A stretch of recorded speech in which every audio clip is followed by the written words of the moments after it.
a decade, Saturdays and Illegal Curve have been synonymous with one another. With insight, analysis, and interviews regarding the Winnipeg Jets, the Manitoba Moose, and all around the NHL, here are Dave Minuk, Ezra Ginsburg, and your host, Drew Mindell. The Illegal Curve Hockey Show starts now.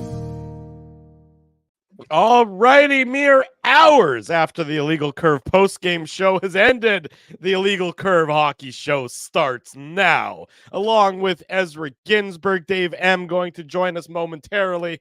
I am your host, Drew Mindell. I say good morning, Winnipeg. Good morning, Manitoba. For all those joining us live this morning on our YouTube channel and all of our social media platforms, we say good morning, universe, and welcome to the Illegal Curve Hockey Show. Ezzy, a pleasure. It's been a whopping 8 hours since we last got together. There's Dave M. Thumbs up. Good morning, Dave M. Everybody's that's a guy that only got 5 hours of sleep right there, if I've ever seen one. That's right. He's looking a little bit ragged, a little bit haggard, but that's okay. Dave Throw M. some driving cold water hard on your eyes, basket. Dave. Come on. As Kenny Weeb would say, wake up. Yeah, I'm awake. It's just frustrating when the technology is not working, unfortunately. The technology. The technology does not work well for Dave M on this Saturday morning. I've been telling you to upgrade your 56K modem there in the detention center, but maybe it's time to stop using Netscape as a browser, something along those lines as well. But that's okay. Everybody's here. Everybody's good. Everybody's happy. The Jets win last night. The Jets play again later tonight. We got the IC Hockey Show right now. We got lots going on. So, of course, let's get right into it. The trade deadline ended yesterday, and it was a significant one for the Winnipeg Jets, keeping up in the arms race that is the Western Conference, the arms race that is the Central Division.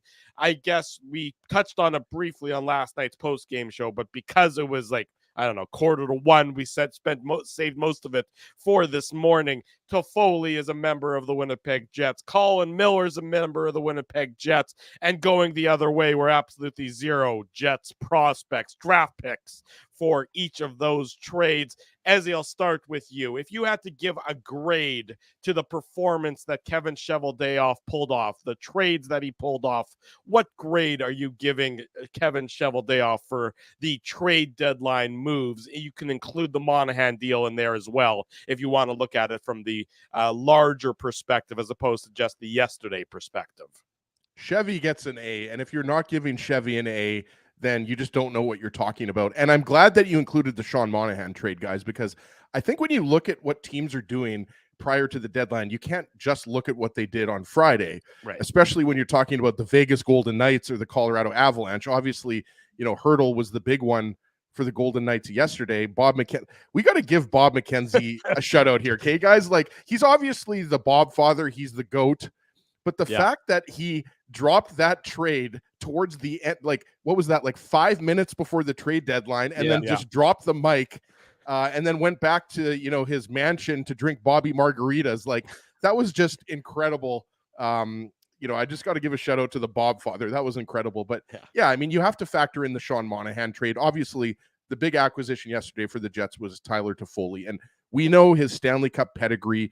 We know that Toffoli's a goal scorer. I think he's actually an underrated playmaker. If you look at his stats from Calgary last year, he actually had more assists than goals, but he's definitely known more so for being a goal scorer.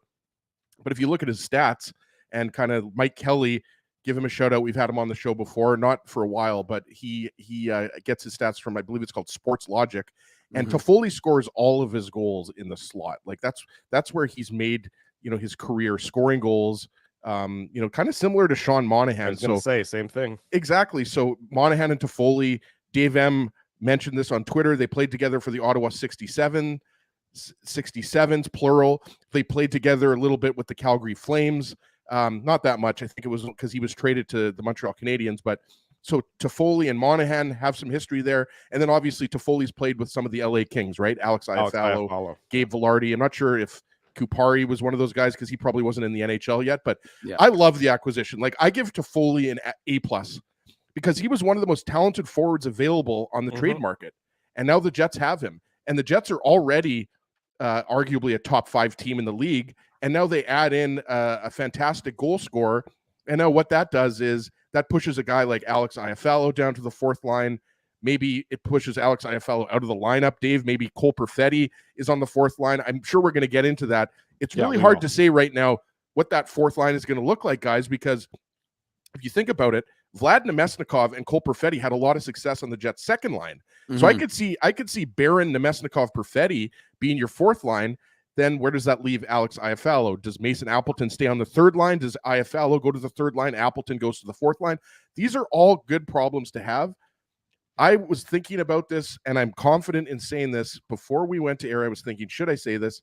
I don't think that the Jets necessarily have the best forwards in the league, but I think they have the deepest group of forwards. If you look at Colorado or Dallas or Vegas, Boston, Rangers, the top teams in the league, I think the Jets 1 to 12 forward depth is just as deep as any team. Like if you look at Colorado, they've got Nate McKinnon, they've got Mikko Rantanen, they've got Valerie Nichushkin, now they have Casey Middlestat. The Jets don't have the star power, Dave, that it's Avalanche have, but 1 through 12, if you've got guys like Barron, Nemesnikov, Perfetti, or Iafallo on your fourth line, then that's as deep as any team in the league as far as I'm concerned.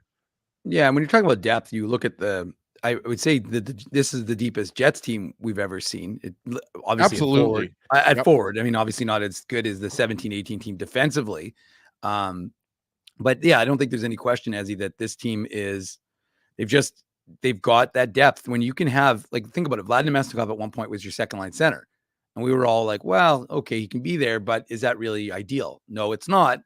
But in a pinch, having him go up there, we know that he's kind of like, again, like Nino Niederreiter says, that Swiss Army knife that can be put in multiple situations. But ultimately, when you have him, when you have Perfetti, when you have Barron as your fourth line, yeah, that means that you've got some depth, right? And like you said, Ezzy, whether it's Alex Iafallo, I mean, Mason Appleton has been playing better of late, and that line is going again, that third line. So, I mean, it's funny. We always get into these things about lines and what line is what, but ultimately it doesn't really make a difference. But when you look at these trades, I don't think there's any question that Kevin Cheveldayoff, first of all, the fact that he pulled off the Foley trade while getting the Devils to retain. So if he wanted to do something bigger, he gave himself that latitude was significant. The fact that he gave up, as Drew said yesterday, not the good second rounder. Yeah, they still have that, which is remarkable. They still have the Montreal second rounder, which is going to end up, as opposed to a Winnipeg second rounder, that's a difference of probably about 20 spots. So, I mean, it's a rather significant retention for the Winnipeg Jets. And like I said, I remember having this conversation with Blake Wheeler years ago, not me specifically, but just being part of a conversation that Blake Wheeler was asked about draft picks or something like that. And he's like, Dave actually had sock puppets, and he had like Blake Wheeler sock puppet, and he was asking Wheeler questions. You're right. Players don't care about draft picks. Them picks is what players think about draft picks. Exactly. And so that was the mentality. It was like, we're here to win now. I mean, obviously we care about the franchise and want the franchise to have longevity and success, but their focus is on winning, and the focus is on winning the Stanley Cup. Your window, and that's one thing Wheeler often talked about, how that window decreases as time goes on. And I don't think the Jets' window is getting smaller. I think they've got a good crop of young guys coming through, and they've got. There is a window, though. I mean, there is a window. No, and what I'm saying is, but right now that window is Mark Scheifele in his prime, Connor Hellebuck in his prime, and so you have. And to me, this is the signal. It's also Nick Ehlers and Kyle Connor making $6 million a year, or absolutely. Sorry, Connor's making $7 million a year, but no, Connor only has 1 year left on his deal, right? Right, and so, but what I'm getting at is that these guys. We heard the comments from Brendan Dillon on the road trip, and Paul Friesen was highlighting them. I think he transcribed them, but like these guys, like getting Sean Monahan and Ezzy, you're right. The fact that it happened 5 weeks ago makes it feel like it didn't take place. It's not a trade deadline acquisition, but it was a massive sort of get that second line center that this team needed, that we were talking about till they acquired him.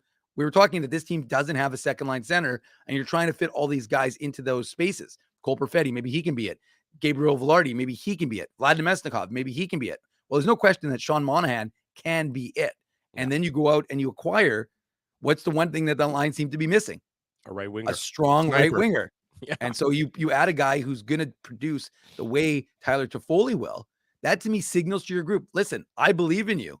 And as we talked about yesterday, this first round will be probably, in my mind, the best first round of playoff hockey we're going to see, because 4 or 5 really good teams are not going to be in the second round. So it's going to be fascinating to watch. But the Jets have, I think they've matched the arms race, but in a way that's, again, didn't impact their future significantly. Yeah. And allows them to really be as competitive as anybody else in the Western Conference. Look, what we saw yesterday in the lead up to the trade deadline is it was a buyer's market. You know, if you had an asset and you were selling it, that was a depreciated asset this time for whatever reason. You know, there wasn't a huge demand, and that's why the Jets were able to get the players they were able to get, and a lot of the other teams as well were able to get the players that they were able to get for not a huge cost. I mean, if you think about all the trades, if you look at all the trades that were made yesterday, there really aren't. Maybe the one that you dislike the most is Boston's acquisition of the defenseman from Andrew Peak from Columbus. You know, maybe they overpaid, but there weren't a ton of overpays or anything along those lines yesterday because it was a buyer's market.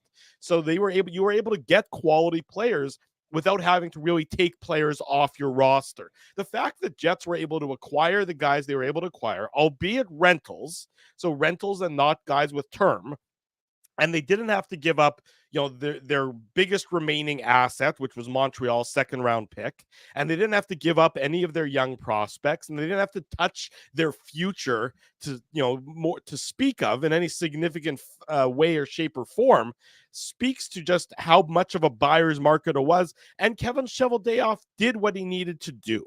And he gets full marks for that because entering, you know, the trade deadline time period, especially after what Colorado did and especially after what Dallas did, you would say the Jets were the third of the three teams in the Central Division. They just were.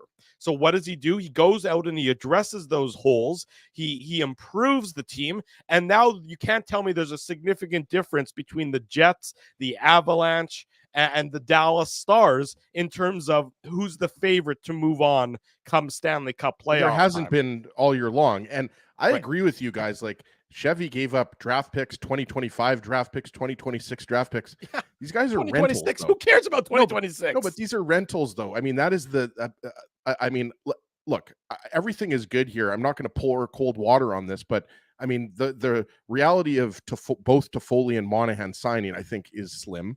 I think one of those guys could re-sign. Apparently, Toffoli wanted a 5-year deal. So, I mean, just keep that in mind here. I mean, this is going all in with rentals. These guys don't have any years. And Kyle Connor, by the way, sorry, I misspoke. He has 2 years left on his deal.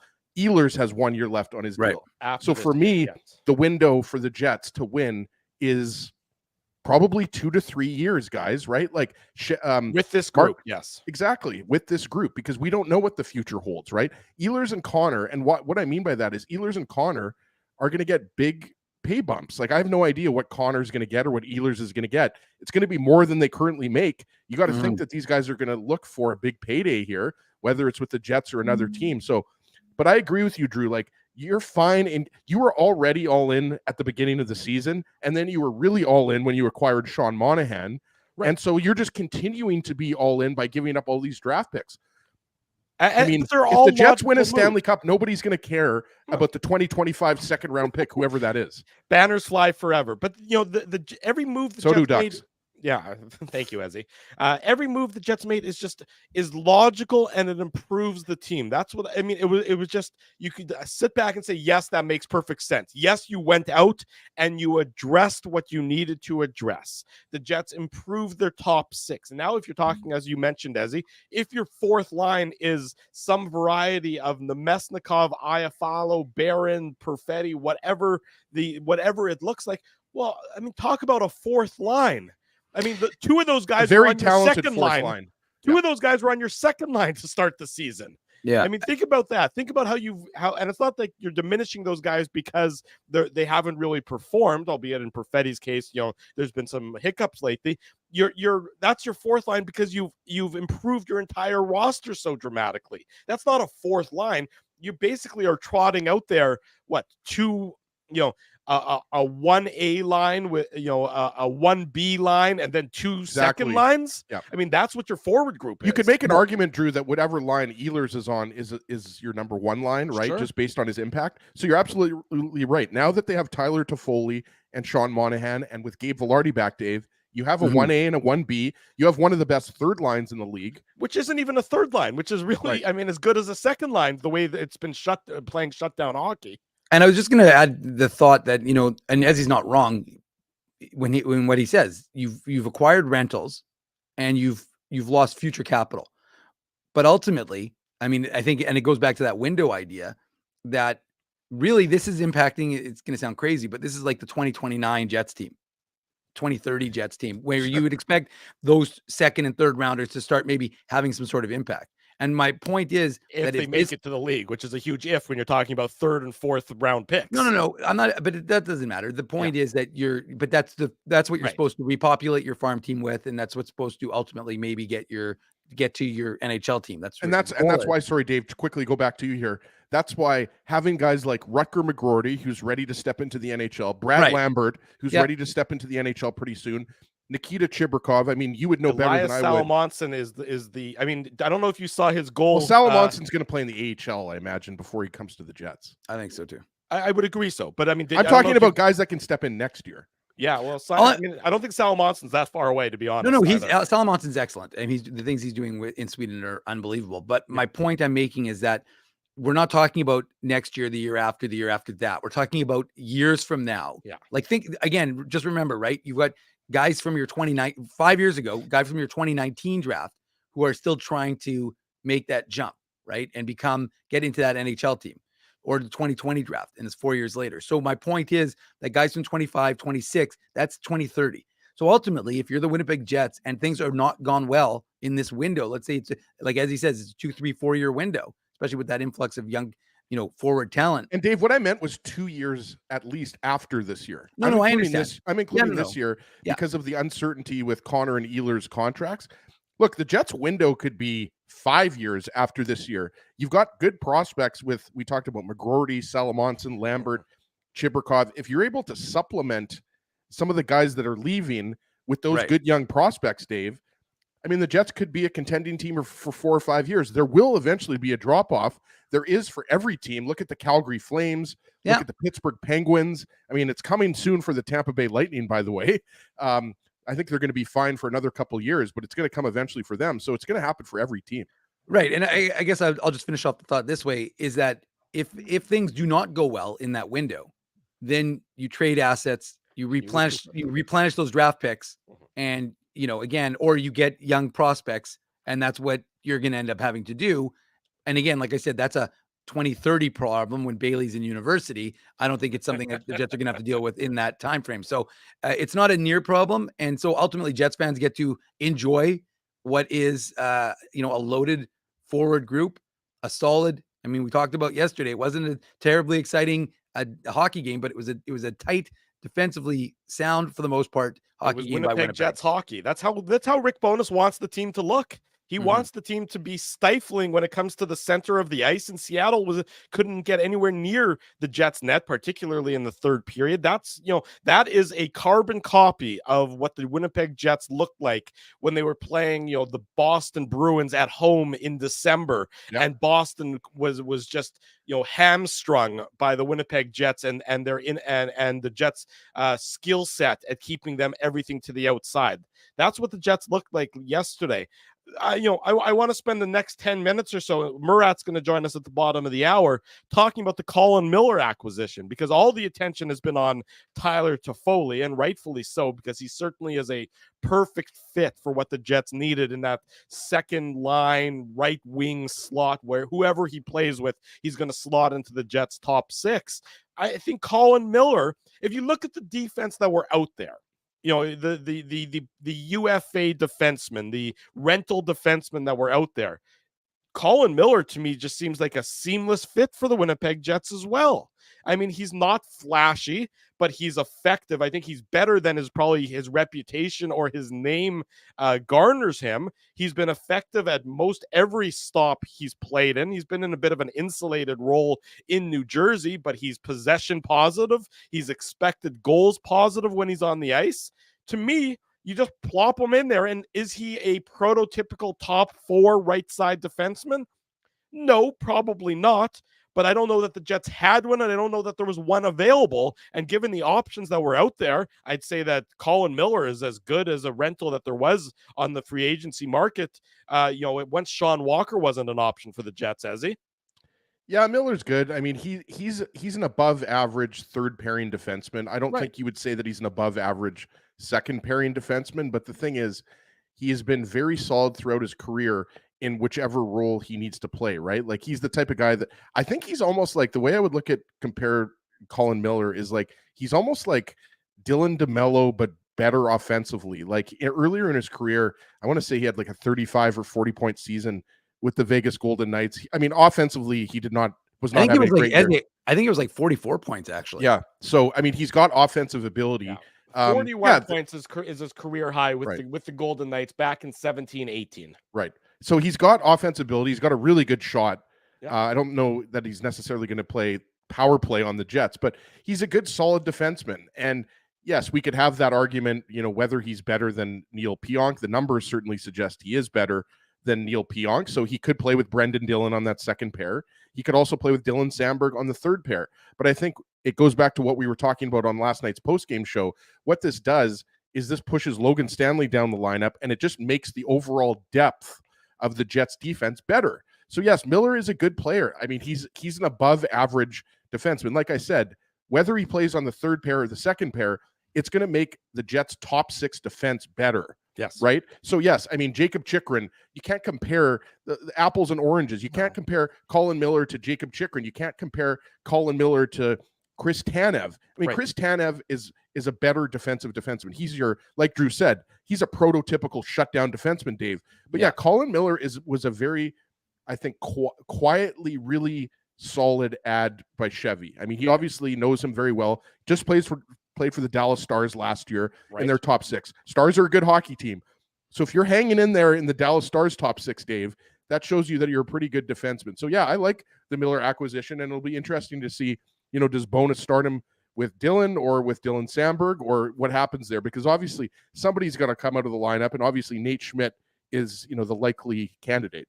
Yeah, I mean, I would assume, sorry, Dave, that it's Nate Schmidt is the guy who gets bumped out right now. But I just think that when Pionk is having one of those games where he might be a little bit chaotic in his game, maybe you move Miller up and you slide Pionk down to play against some lesser competition.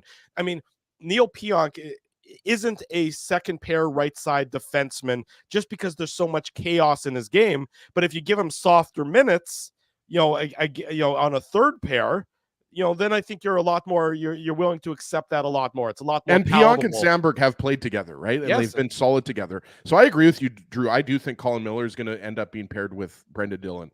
Yeah, I think so too. Go ahead, Dave.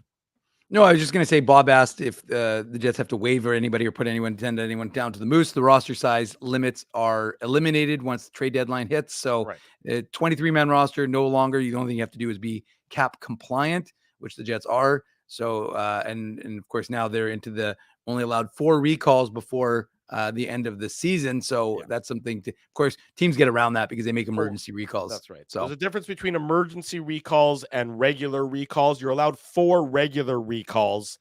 And really that's why, as long as you can stay cap compliant from now until the end of the regular season, you don't see guys moving up and moving back from the NHL to the AHL, because you don't want to, recall a guy with one of your 4 regular recalls, then send him back and then have to recall him. I mean, basically you can almost throw the salary cap and the waivers sort of out the window from now until the end of the season. They become much less of a factor than it was before the trade deadline. And so, look, it'll be interesting to see what ends up happening. But ultimately, and just to clarify, in case folks have some questions, neither Colin Miller nor Tyler Toffoli will be playing tonight. They'll be available probably Monday to play against the Washington Capitals here in They have to find a place to live, Dave. Maybe they'll live together. Maybe it'll be like a stepbrother sort of thing, Ezzy. Who knows? But that's what you and Ezzy do usually. Yeah, usually. But anyways, so this is one of those. Look. I like the addition of Miller because I think what you've done is you've bolstered your defensive depth. And that's whether the Jets defensively, they've played loose, but the defensemen have been playing pretty well together. So like I said, I don't know that you're necessarily going to 100% bump somebody, because, you've got an internal chemistry. You may want to get him in the rotation. We'll see what ends up happening. But to me, what you've done is you've insulated your group to having an injury and then suddenly saying, okay, here comes Logan Stanley, right? Here comes Ville Heinola. Here comes Kyle Capobianco. I'm not saying they're bad defensemen, but I'm just saying that this is this is a guy who went to the Stanley Cup Finals, right? The Jets, as good a team as they are, yeah, right? And I've made this point for a while now. They haven't won a lot, right? They have one run to the Western Conference Finals in 2017-18, but this isn't a group that has that pedigree, Stanley Cup rings, or knowing what it takes to be in the Stanley Cup. Tyler Toffoli, he brings that. Colin Miller, he brings that. Yeah. Obviously Nate Schmidt has that, but my point is that you don't have a huge amount of it. So when you can bring that in, guys who know what it takes to win in the playoffs, guys who know what it takes, that sort of sacrifice, that's just it's just adding to the level of, I don't want to say intelligence, but the knowledge base of this team. And because of that, it'll serve the Jets well, whether it's on the ice or off of it.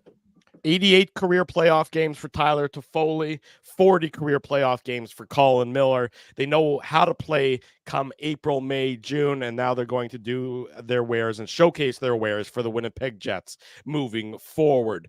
Before we head to break, we want to wish Jeff Bose very well. Jeff says he's been in the St. Boniface Hospital for the past 3 weeks after an operation. We know Jeff is a super fan here on the show. Jeff, we hope that you are convalescing well. We hope that you'll be out soon, and we hope that you'll be able to celebrate with Jets fans soon, as you say in that comment. So sending Jeff all the best on this Saturday morning. Murat Atesh, our good friend from The Athletic, he joins us next for more Jets talk.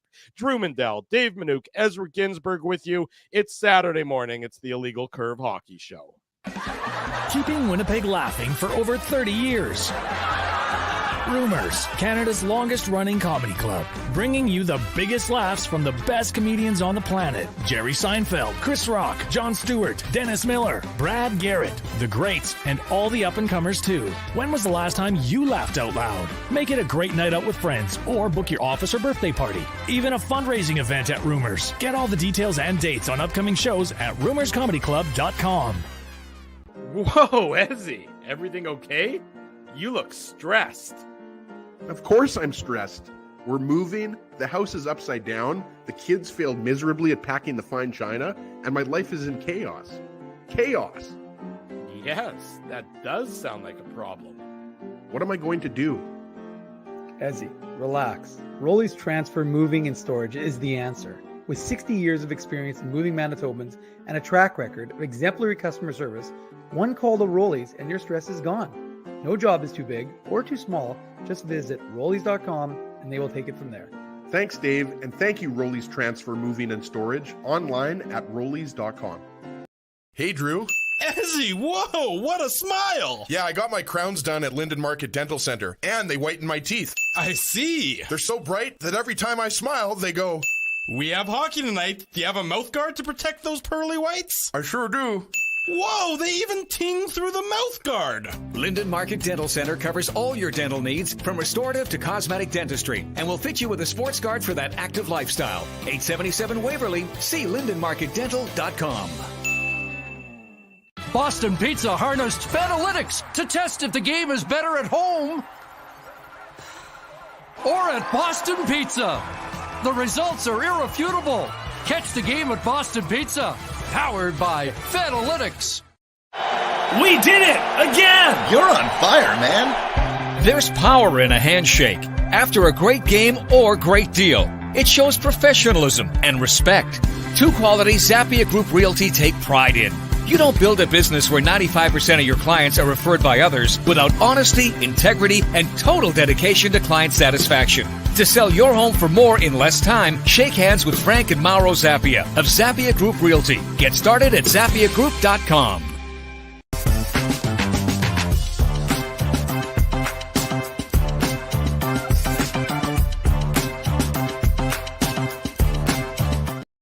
Bottom of hour number 1. Welcome back to the Illegal Curve Hockey Show. Drew Mindell, Dave Minuk, Ezra Ginsburg. We remind you that later tonight, in about, let's say, 14 hours' time, we're going to be back with the Illegal Curve Postgame Show following the Jets and the Canucks. We know the Jets won in Seattle last night. They try to make it 2 for 2 on the weekend trip to the Pacific Northwest. Join us after the Jets and the Canucks later on tonight. We know that our good friend Murat Atesh is going to have full coverage of tonight's game, just like he's had full coverage of the Jets leading up to the trade deadline. He joins us on the show now.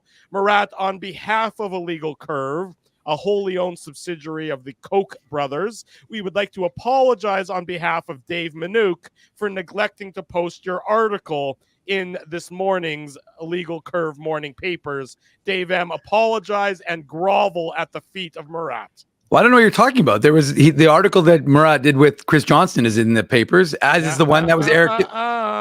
Murat, educate Dave. Educate him about. By the way, the face that Murat just made was like sad face emoji. Like that's what that was. Like a puppy that didn't get the snack that he was hoping for.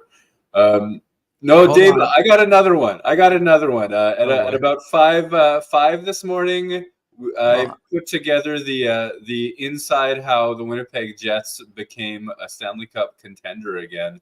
Little 5-year story arc, some Brian Little appreciation, some step by step. How did this happen? Because Winnipeg was supposed to lose so many good players. Well, what changed? And Dave, you're one of the nicest guys in sports media. So I'm really milking this. I feel horrible that was not seemed worthy of inclusion on your morning papers today. So just to make a couple of clarifications.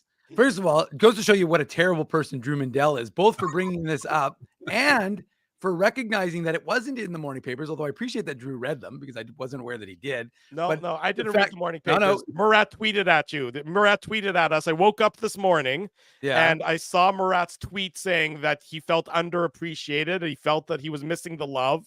And everyone knows that I would never miss an opportunity to acknowledge Murat and wave at Murat and give Murat a big hug. And so I read his article while lamenting Dave M's sloppiness, despite the fact I wasn't even wearing my glasses. So I'm lying in bed, I'm squinting, and Drew's blind when he doesn't have his glasses. I'm blind as a bat.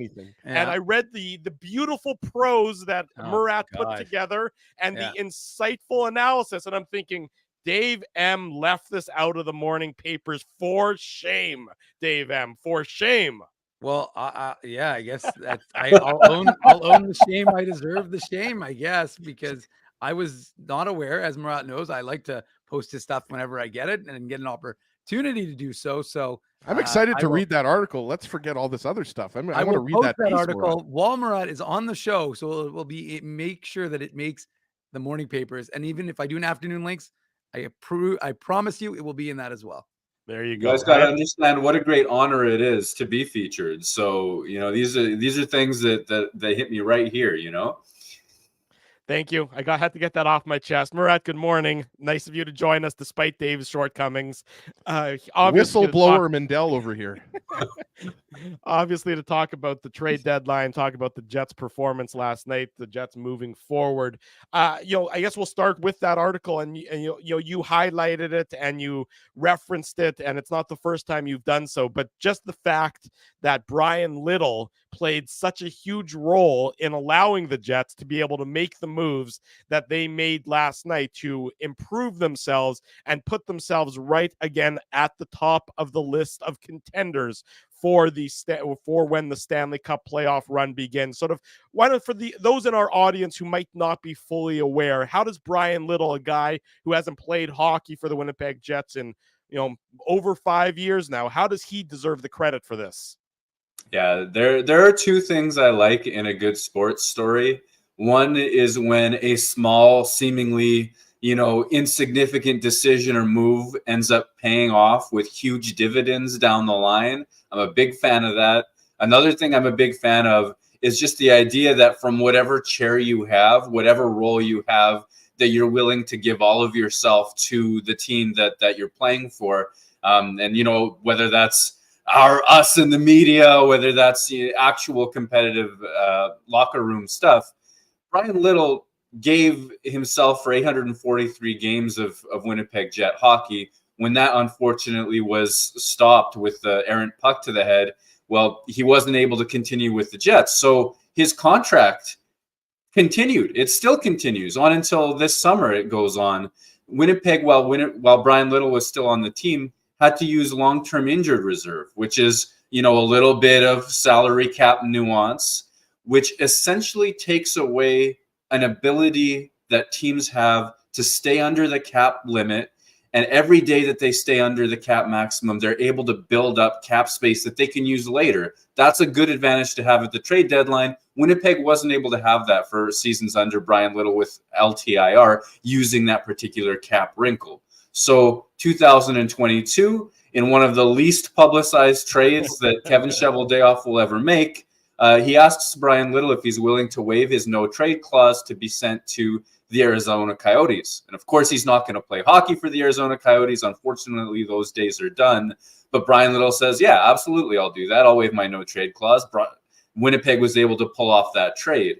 And so for 2 seasons since, Winnipeg has been back in the minority of teams who build up cap space every single day by staying under the limit. There aren't many teams who get to do that anymore because so many teams end up using long-term injured reserve. The Jets have maximized that. That's Vladislav Nemestikov and, Niederreiter last season, and their ability to stay under the cap and build up space gives them the ability to add Sean Monahan, Tyler Toffoli, Colin Miller, and maintain a 25-person roster, bigger than 23 from here down the stretch. This is huge dividends. It's because Brian Little did a small, selfless thing that helped his team for years to follow, years after his last NHL game. And I think that's a beautiful thing. And Murad, I don't know if you thought of this, but I love the synchronicity because I remember who the team was that Brian Little's last game was against. It was the New Jersey Devils, of course, because I was at that game with my sister up in the 300. So the synchronicity being the Jets acquire the 2 Devils prior to the trade deadline with Brian Little's cap space, right? Not sure if you thought of that, but that was something that was going through my mind. Maybe it's just because I have a beautiful mind, but I have no idea. But let's talk about Tyler Toffoli here because, obviously Murat Toffoli was the big acquisition yesterday, and all due respect to Colin Miller, but Toffoli obviously comes with, a more accomplished resume. And a lot of Jets fans are looking at this like, this could possibly be the last piece to put us over the top, right? I just look at it like Tyler Toffoli is a great hockey player. He scores goals. He can play on the power play. He's got the championship pedigree. He's got a lot of playoff experience. Like, it just seems like if you were to draw up, Chevy, like who Chevy had, at the top of his list or, near the top of his list, Toffoli had to be that guy. I mean, I literally wrote an article called The Perfect Jets Trade Deadline, and I went heavy into the idea that Tyler Toffoli would be the perfect fit. Went up on Wednesday, guys. Was that in the morning papers? But the reason for that is exactly what you said. If you could have looked at the Winnipeg Jets roster, just a few days ago and evaluated what do you think they need, and you heard Rick Bowness talk about Nikolai Ehlers as an ideal left wing. They went out and they made the big move to get Sean Monahan a month ago. He's fit in great. Well, what do they need? They need a right shooting forward. They need somebody who's going to get the puck to the net, create scoring chances, probably a shoot first mentality, especially if he ends up playing with Ehlers, who does a few things before shooting a lot of the time. And you go through, you also look at the fact that prior to Toffoli's acquisition, Laurent Brossoit was the only cup winner on the Winnipeg Jets. They would want experience. They would want a right shooting forward who's talented enough to play in that top 6, who scores goals, who drives shot volume. Every one of those aspects is something that Tyler Toffoli checks off. And then the folks that I've been talking to in the last 24 hours tell me he's one of the most intelligent people we will ever interview, one of the most, engaging and thoughtful people on that front too. And so, the Jets were into the idea that he'd be a fit in their culture and in their locker room as well. Well, Murat, just a couple of things to clarify. Number one, the article is now prominently featured at the top of the Winnipeg Jets morning papers. So there is no concern. The article you wrote on Wednesday is also already in the papers from Wednesday or Thursday, whenever it was. So you don't have to worry. Full coverage of the Athletic Winnipeg via Legal Curve. And Murat, all future articles have already been posted as well. I already know what you're writing on Sunday, and that is also already in the Sunday morning papers. I'm so glad I whined. Well, I mean, I you know, it's not so much that you whined, Murat, although that helped. It's more of our, Illegal Curve has a firm policy that if we can ever throw one another under the bus, then we do it as quickly and viciously as we possibly can. That bus is always running in the back lane. Like, it's just ready to drive over one of us at all times. Well, but you know what? The one thing I want to talk to you about, and obviously we were both there for Kevin Cheveldayoff's presser yesterday. First of all, I mean, I don't think we've seen some joyful Kevin Cheveldayoff pressers of late, but that one seemed to be the most relaxed and the most happy he was with. I'd like to know who the defenseman was that he tried to trade for and offered 2 first-round picks. Like, every once in a while, Kevin Cheveldayoff off the cuff will give you a little nugget, and that was. I thought it was Gavrikov. Was it Gavrikov, Murat? Is that who you thought it was? Too much for Gavrikov. Yeah, that's kind of what I think. Yeah, that seems too much. I don't know. I really don't know. No, I don't either, because it wasn't clear. I mean, people are like, could have been Jacob Chikrin, Dave. Yeah, no, it could. I mean, again, there's a lot of good defensemen, but it's interesting to see, to hear. I've heard him yesterday kind of throw that one out there, a little meat for us, and then it was funny because then Paul Friesen, who was asking the questions, I said, well, do you want to share who that was at the end? And then the line of questioning went to Murat, and Murat was like, well, what about, why don't you tell us about that? Are you sure you don't want to? So we were trying to get it unsuccessfully, unfortunately. What I wanted to ask you about is the defenseman he didn't throw 2 firsts to get, but to the acquisition of Colin Miller and what that does to bolster this defensive group, maybe push a guy like Logan Stanley down a little bit. But how do you see his use? Do you see him supplanting someone like Nate Schmidt or maybe Neil Pionk? What's your view as to how they're going to use Colin Miller? Yeah, I'm intrigued by what they choose to do, because if you look at Colin Miller's past, and I was going through, I thought to myself, haven't I written about him before? And I've actually written about Colin Miller as a potential Jets acquisition a couple of times back when he was a Buffalo Sabre a couple years ago. And so I've got at least my own opinions on this player with a few iterations. And once upon a time, he was a top 4 defenseman who regularly played top 4 minutes. That Buffalo Sabres team was a little bit outmatched and overwhelmed, but he was able to saw off tough minutes against good competition. And that was an impressive thing to see in his resume. I don't think he's going to put up the type of points he did when he was a Vegas Golden Knight misfit several years ago playing on the power play. I don't know that he's going to get that kind of prime opportunity, but he does shoot the puck awfully hard. That's a definite skill that he has. He's a plus skater. He's a mobile guy. If you look more recently, the New Jersey Devils, and I think Dallas as well, used him as a player on the third pairing who sort of delivers that slightly too good for a third pairing type of results. A little bit more sheltered, a little bit of a different role than a top 4 would get, but he was crushing those minutes, at least analytically and in terms of those results. And I think that that's probably the ideal spot for him on the Winnipeg Jets roster too, perhaps alongside Dylan Samberg on that third pair. But that almost seems unfair to Nate Schmidt, who's put together a real strong run of play over the last several months, certainly struggled early on in the season. I don't think he's going to supplant Neil Pionk from the top 4 role, but it's a role he has played before. And I think the most compelling thing is that Winnipeg comes out of this trade with options because they checked off another one of their clear needs, which was one more right shooting defenseman. You got Schmidt playing on his offside, which he's capable of. But I think they wanted a little bit more balance and a little bit more depth. Murat Atesh, our guest on this Saturday morning edition of the Illegal Curve Hockey Show, talking about the trade deadline, talking about the Jets moving forward. Of course, the Jets tonight in Vancouver to face the Pacific leading and Western Conference leading Canucks in what should be a hell of a contest. Murat, let's sort of prognosticate. You look at the arms race in the West, and we know that, the Dallas Stars made their move in getting Chris Tanev. We know the Colorado Avalanche made a significant number of moves and retooled their entire lineup. We know what the Jets did. How do you see that the Western Conference shaking out right now? Is there a team that you have as the favorite, or do you really think that, between the Jets, the Stars, the Avs, the Oilers, the Canucks and the Golden Knights, that those 6 teams are really battling and it's anybody's ball game as to who comes out of the West? Yeah, I'm dazzled by the Western Conference right now. I thought there were some big-time trade deadline additions to teams that were already well-built. And I know Vegas has some injury troubles and, Winnipeg boy Mark Stone is dealing with a lacerated spleen, and we'll see if he returns in time for the playoffs or not. But there are, I'm going to say, 6 or 7 rosters in the Western Conference that I think are good enough to go on a long run or perhaps even win the Stanley Cup. So for me, my attention turns to that Central Division. I think Colorado, Dallas, and Winnipeg are 3 of the strongest teams in the West. I think it is a shame that 2 of them are going to go head-to-head in the first round, and one of them is going to be eliminated. That's it. That's all. Doesn't matter that you went out and shopped big. Doesn't matter that you built for years for this moment. This is one round and you're done.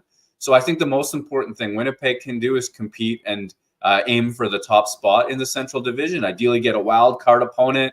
Maybe that's Pierre-Luc Dubois and the Los Angeles Kings. I don't know. But there's a group of teams, Winnipeg being certainly one of them, that I think has a chance to go very, very deep. And I really like the roster construction on the Jets part. But then you go through what these other teams have done. And we haven't even mentioned Edmonton, who's sort of doing under pressure with Leon Draisaitl's contract expiring in the not too distant future. And they've gone as all in as they can do. There's a lot of quality in the West.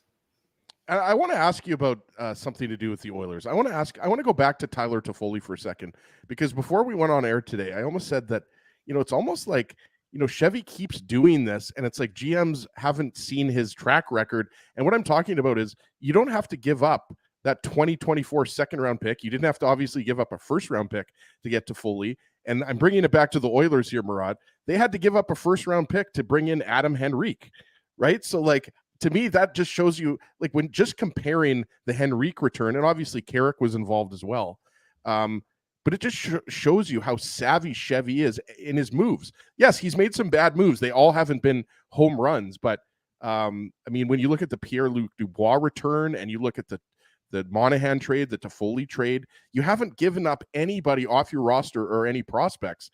And what it goes back to is what we were talking about the first segment. The Jets are going to lose players in the summer, right? It could be Toffoli. He's a pending UFA. Maybe the Jets sign Toffoli. But what I'm trying to say is, because you have guys like Rutger McGroarty, Brad Lambert, Nikita Chibrikov, some of these guys are going to be able to step into the lineup next year. So I just think Chevy's asset management has been fantastic. Yeah, in this piece that I keep whining about how the Jets rebuilt themselves into a Stanley Cup contender, there's a section in that where we detail move by move, trade by trade from 2022 to today on Kevin Cheveldayoff's behalf in restructuring the Winnipeg Jets. And you look at that Andrew Kopp trade in 2022, and you hold that against some of the prices that people were paying this year. And it's 2 things, really. I think each year's market is a little bit different depending on what's available and the different pressures that each team is under. For example, I think Winnipeg struck early on Sean Monahan because Montreal was going to have a lengthy runway with Monahan as the number 1 center available on the market. I think Winnipeg also pivoted from at least a casual interest in Elias Lindholm that same week, and they knew Monahan was their guy that they wanted, and hence that was worth the first-round pick, because they thought he was going to be a fit. So there's different scenarios that affect everything. When you stack together Cheveldayoff's run from 2022 to now, it is a series of wins. Every major move involves a little bit of victory in it. And to think that Velarde, Iafallo, and Kupari make less than what Los Angeles pays Pierre-Luc Dubois for less production at this stage than Gabriel Velarde is giving Winnipeg, to think that Winnipeg paid, I'm going to say, less for Toffoli and Miller than it got back for Andrew Kopp all those years ago, including some of that next wave of talent like Salamonson and Brad Lambert, like you just pointed out. It seems like the Jets have done a good job not only of rebuilding for now, but by keeping their existing roster intact and the guys that they've drafted recently, not necessarily picks, but recent young players who have made progress. There's a medium-term protection for the Jets in the next wave of their growth that they've been able to look after themselves as well.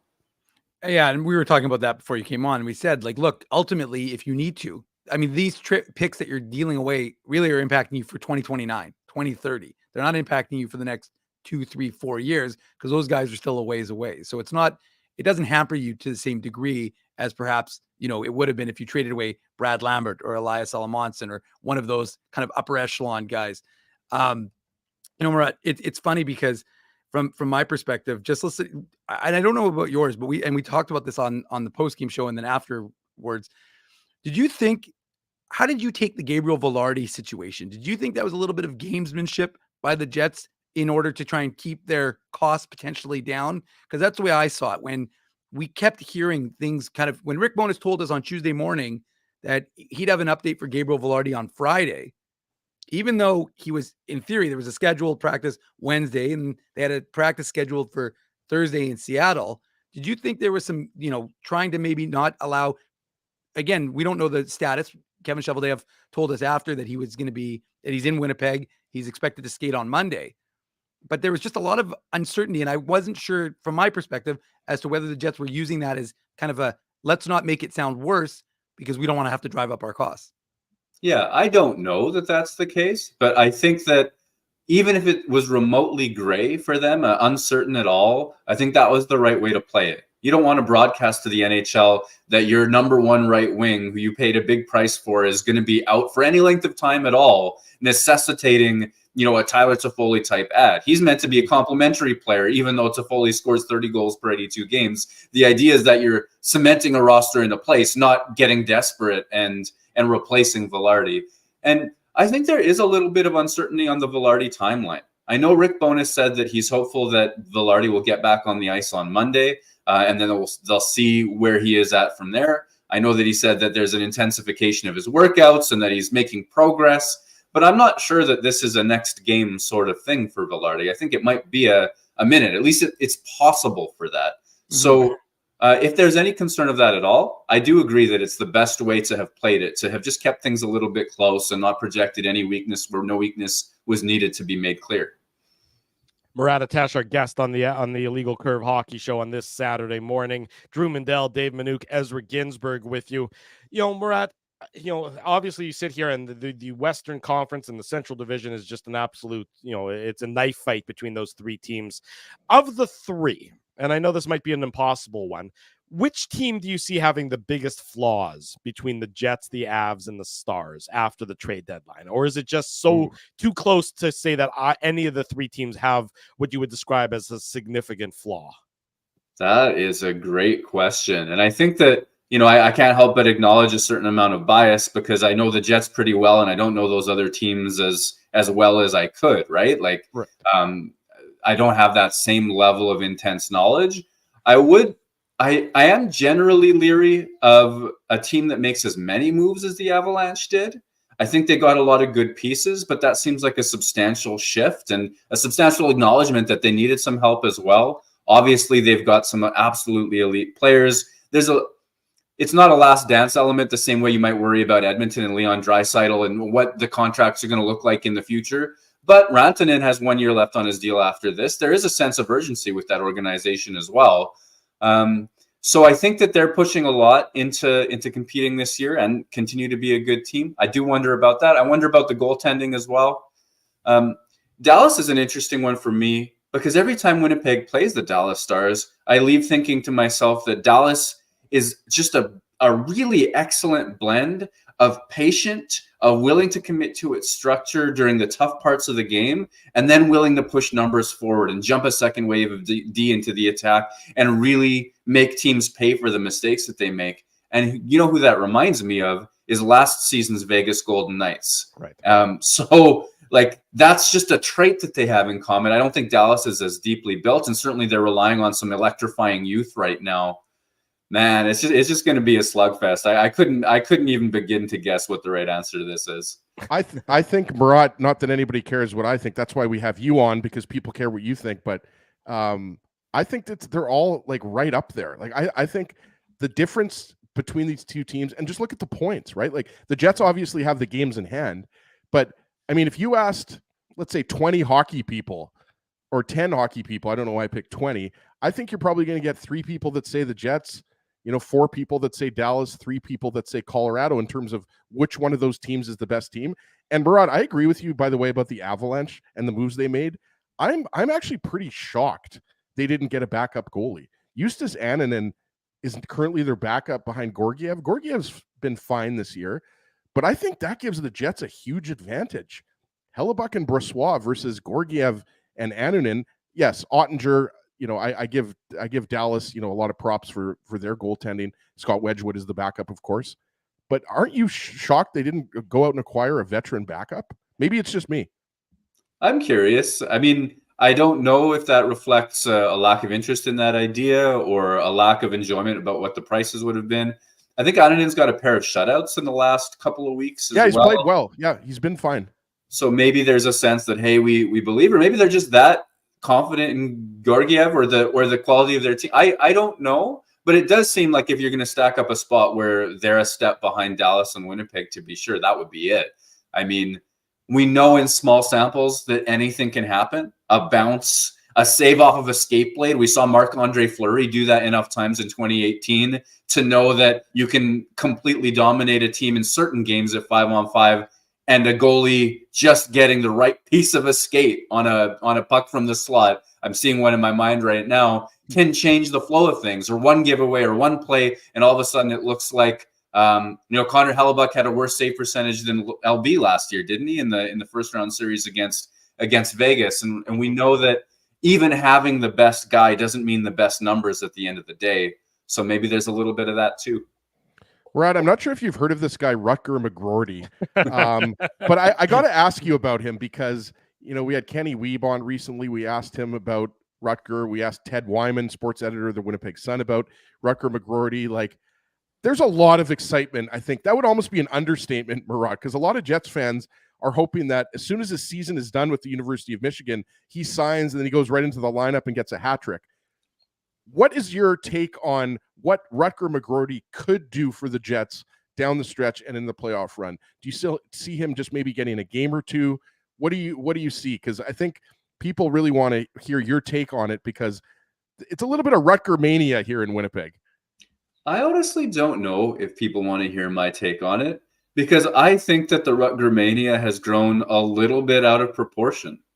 I think he's a first-round pick. I think that he is a phenomenal character, a phenomenal human being who we saw at development camp, even in a room full of leaders, the Colby Barlows of the world. He's the one that people gravitate towards. Media had a great time talking to him. He's got a personality that makes you think that the Winnipeg Jets are going to want to put a C on his jersey someday. There is a lot to love about that. And then when you see him take a season, last year he played on one of the hottest college lines in the country, but there's a sense that, okay, was he propped up by his line mates? He's so young. How did he score so many points? Well, look what he's done this year, right? He's been an absolute force for Michigan. He gets hurt. And so now you're going to bet against him. He's got, I think, a punctured lung. There's rib issues and things like that. What does he do? He comes back. He leads the United States to a World Junior gold medal. This is somebody you don't bet against. This is not somebody who gets held back by these types of things. And then he scored an awful lot of points since that time. I know he's had an off game or two, but he's been an extremely productive player. So why in the world would I then go and say, well, hold on, let's pump the brakes a little bit? Why with all of that momentum? The Winnipeg Jets are in the business of now, of today, of winning down the stretch, cementing that top seed and going as deep into the playoffs as possible. What that means for the Jets is that Cole Perfetti might not be an everyday player. He's got NHL experience. He's produced as a top six player for half a season before his minutes dwindled. That's, he may be on the fourth line with Nemesnikov and Iafallo. They have had success. There might be games where he comes out and Morgan Barron goes in because he's had success. There's more experience there. It means that Brad Lambert, Nikita Chibrikov, who better than me, watch the Moose all of the time, but they drive results for that team. It means that he'd be skipping the line over those players as well. And I think that if the anticipation is that a Rutger McGroarty is going to leapfrog 15 NHL quality forwards that Winnipeg has on its roster today and step into meaningful minutes, I just think that's a touch unrealistic. If he does sign, I think it's going to be more about bringing him around the culture, letting him be part of what he's going to be a big part of down for many, many, many years. See what a playoff run looks like in Winnipeg. Feel that electric whiteout atmosphere. See ideally playoff success, and certainly be ready to go if the circumstances dictate. I just think that there's such a deep team. There's a coach who's in it to win it. This could be his last year coaching the Jets. He's got a club option for next year, and we haven't heard what the future holds for him yet as well. I think everything says this is a team of veterans looking to push and win and leave no margin for error. And I don't think that that putting an NCAA star into an NHL lineup in the playoffs is necessarily that answer. Murat Atesh covers the Winnipeg Jets for The Athletic. Boom. He's verbose. He's analytical. He's insightful. I agree with Murat, by the way. I think Rucker maybe gets a game, and I don't think that's a problem at all because, as you said, Murat, this is such a deep forward group, especially now that they've brought in Tyler Toffoli. So I don't necessarily see him playing 20 playoff games for the Jets, but I think it was a great answer. Well, thank you. I was going to say, as he interrupted me so that he could get that soliloquy in, and even though I was on a give roll, Murat his props always. I know, giving him his props, and then you interrupted me, and now you threw me for a loop. That's what you did there. Read Murat's article. Ezzy and I see eye to eye. Should I be leery about that? We always see eye to eye. You never want to look. We love having you on. That's why I text you every week to come on. Yeah. Murat, thank you, buddy. We'll let you get to it. Jets-Canucks later tonight. I'm sure you'll have some coverage of that. And, of course, subscribe to The Athletic and read Murat's great work there on the regular, even if Dave M doesn't always acknowledge it as quickly as he should. But I wave. I always wave. That's what I do now. Thank you. Good seeing you. We'll do it again soon. Guys. Have a great day. You too. There he goes, Murat Atesh, joining us this morning on the Illegal Curve Hockey Show. Does he not make a lot of good points about Rucker McGroarty, Dave? Like, Dave has been documenting Rucker, like he scored, 2 goals yesterday or a hat trick for the University of Michigan? He had the game winner against Notre Dame yesterday. Yeah. I saw that. I am excited. I am with everybody in the chat. Ask Dave. I talk about Rucker McGroarty all the time. I feel like he's like the third Tkachuk brother. Like, he's an amazing player. I just think you have to, wait. Like, just wait another year. He's most likely going to play for the Jets next year. It's just he's still very, very young. Who does he supplant out of the lineup? I mean, before the trade deadline, sure, you could say that there was a hole in the roster that he could have filled in. But right now, who does he supplant out of the lineup? And I don't think that there's anyone that's an obvious answer there, because those guys he's never played a game at the NHL level. He's never played a game against men. He's never played a professional hockey game. Let's relax a little bit. You have David Gustafson, a second-round pick, Rasmus Kupari, a first-round pick. These guys are your 13th and 14th forwards, right? Yeah. I mean, one of those guys might even go to the Moose, Dave. If Perfetti gets bumped out of the lineup, one of Gustafson or Kupari could, I don't know what'll happen, but I mean, I guess you have a 25-player roster at this point, right? Yeah, you don't need, I mean, they're still subject to waivers, so you can't just extend them. But but the point is, you have good players that are going to be out of the lineup now that the Jets have acquired Toffoli. My guess is that, and that's why we were talking about a little bit earlier, and I know you want to go to break, Drew, but I think that's just that idea of why Rick Bowness will try and rotate. That's why Kupari came in for Gustafson yesterday. I don't think he wants anyone sitting too often. He had Logan Stanley come in for Nate Schmidt. I think the biggest mistake you can make, especially when your team is winning, is allowing guys to sit for too long. And we always lament that. So I think the idea of just getting in that rotating cast is good because, number one, I think it's important to keep everybody engaged. But number two, it keeps guys fresh. And it allows the older guys, like Nate Schmidt's, I guess, technically an older guy in the league, gives him a night off here and there. That's not necessarily a bad thing. It certainly is not. Lots more Jets talk to come as we continue looking at the trade deadline that happened. How do the Jets stack up against the Stars, the Avalanche, and the other teams in the Western Conference? We talk about that next here on the Illegal Curve Hockey Show. Drew Mindell, Dave Minuk, Ezra Ginsburg. It's a Saturday morning. Don't go anywhere. We are live. Keeping Winnipeg laughing for over 30 years. Rumors, Canada's longest-running comedy club, bringing you the biggest laughs from the best comedians on the planet. Jerry Seinfeld, Chris Rock, Jon Stewart, Dennis Miller, Brad Garrett, the greats, and all the up-and-comers too. When was the last time you laughed out loud? Make it a great night out with friends, or book your office or birthday party. Even a fundraising event at Rumors. Get all the details and dates on upcoming shows at rumorscomedyclub.com. Whoa, Ezzy, everything okay? You look stressed. Of course I'm stressed. We're moving, the house is upside down, the kids failed miserably at packing the fine china, and my life is in chaos. Chaos! Yes, that does sound like a problem. What am I going to do? Ezzy, relax. Rolly's transfer, moving, and storage is the answer. With 60 years of experience in moving Manitobans and a track record of exemplary customer service, one call to Rollies and your stress is gone. No job is too big or too small. Just visit rollies.com and they will take it from there. Thanks, Dave, and thank you, Rollies Transfer Moving and Storage, online at rollies.com. Hey, Drew.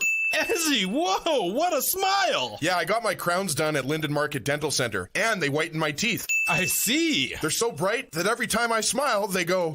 We have hockey tonight. Do you have a mouth guard to protect those pearly whites? I sure do. Whoa, they even ting through the mouth guard. Linden Market Dental Center covers all your dental needs from restorative to cosmetic dentistry and will fit you with a sports guard for that active lifestyle. 877 Waverly. See lindenmarketdental.com. Boston Pizza harnessed Fanalytics to test if the game is better at home or at Boston Pizza. The results are irrefutable. Catch the game at Boston Pizza, powered by Fanalytics. We did it again! You're on fire, man. There's power in a handshake after a great game or great deal. It shows professionalism and respect. Two qualities Zappia Group Realty take pride in. You don't build a business where 95% of your clients are referred by others without honesty, integrity, and total dedication to client satisfaction. To sell your home for more in less time, shake hands with Frank and Mauro Zappia of Zappia Group Realty. Get started at ZappiaGroup.com.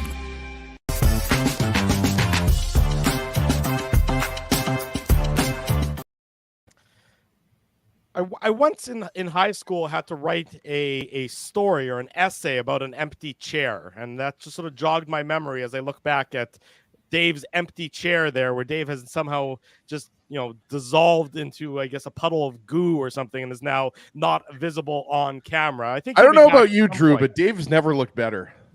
I mean, the chair looks quite plush. I think that's a plush-looking chair, and that's not usually a word that you associate with Dave. IKEA. You think it's? No, I don't think it's IKEA. I am pretty sure that looks too fancy for IKEA. We know that the Swedes are fanatic about their furniture. Yes, exactly. We know that Dave doesn't mess with IKEA stuff, has he? That's that's too lowbrow for a man of Dave M's. Yeah, he's more of an EQ3 guy. Yeah, there you go. Welcome back, everybody, to the Illegal Curve Hockey Show. We're not sure where Dave went, but I'm sure he'll return momentarily. Big thanks to Murat Atesh for joining us. Great interview, as it always is. I heard a door close, Drew. What's that? I heard a door close. You heard a door Dave close? Dave is about to sit down. There he goes. He's got a finger wagging now. There you go. Welcome back, Dave. The commercial breaks, they're not that long, just for the record. So, you want to just, factor that timing in going forward. That's okay, though. Bathroom break for Dave M. Yeah, come on. Give the man a bathroom break, for God's sakes. Yeah, there you go. Anyways, welcome back to the Illegal Curve Hockey Show. Reminder, later tonight, the Illegal Curve Postgame Show, as we do our third show in about a 24-hour period. Running on fumes, that's okay. That's the way we do it here on the program. I wanted to talk to you guys about how the Jets now stack up against their other Western Conference opponents. When you look at stack these teams like Jenga. Let's just stack them side by side. Okay, let's do that. You want to rank them? You want to rank which team is your favorite at this point in time moving forward? It's hard to do, Drew. I still have Dallas. Let's just get right into it. I still have Dallas ahead of the Jets and the Avalanche, but just slightly. And I think you just saw it recently. The Stars have beat the Jets 3 times this year. And let's be honest, guys, regular season records don't mean anything once you get into the playoffs. Once you get into a 7-game, best of 7 playoff series, they take on a life of their own. Yes. But I do think it's significant that you can bring up a guy like Logan Stankoven from the AHL, and he immediately produces. And I was a little bit surprised that the Stars didn't make any moves, but you can make an argument. Why would they, when they acquired the top rental on the market in Chris Tanev, right? Mm-hmm. So Chris Tanev was a great acquisition to an already excellent group of defensemen. I mean, we know about Miro Heiskanen and Esa Lindell, Ryan Suter. Thomas Harley's having his breakout year. Yeah. Hakanpää is a 6'7" beast on the back end for the Dallas Stars. So their defense is excellent. We talked about the goaltending with Murat. I mean, if the Jets have the best 1-2 goaltending combo, I'm putting Dallas number 2, Dave. Scott Wedgwood is a very capable backup, and Jake Ottinger is a top 5 goalie in the league. Just look at goals saved above expected. I agree with you. He hasn't been great this year. It is worth pointing out his save percentage is only 900 this year, and it's a 2.95 goals against average. I do agree with you, though. Are you talking about Wedgwood? I'm talking about Ottinger. That's Ottinger's save percentage, and Wedgwood's is even worse. Ottinger's at 900, and Wedgwood's at 899. So Dallas is succeeding without getting great goaltending. How bad could it be? Like they're third overall in the league, right? That's what I'm saying. I mean, I think Dallas, even though their goaltending numbers aren't great, they're still, a very good hockey team. And I don't think that Ottinger's numbers, are going to be that low. And I think eventually he's going to round into form. He has had some injury difficulties this season.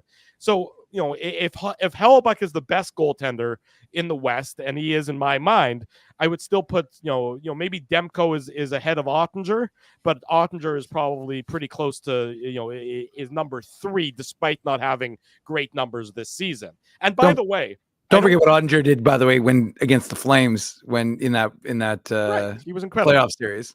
Yeah, and for the record, I don't think that Vancouver is in the same class as the Jets, the Avalanche, or the Stars. I do think that they are a step below in the when it comes to what will ultimately happen in the Western Conference playoffs. Vancouver's a good hockey team, but I don't think they're quite as good and quite ready to go from non-playoff team to Western Conference finalist or something along those lines.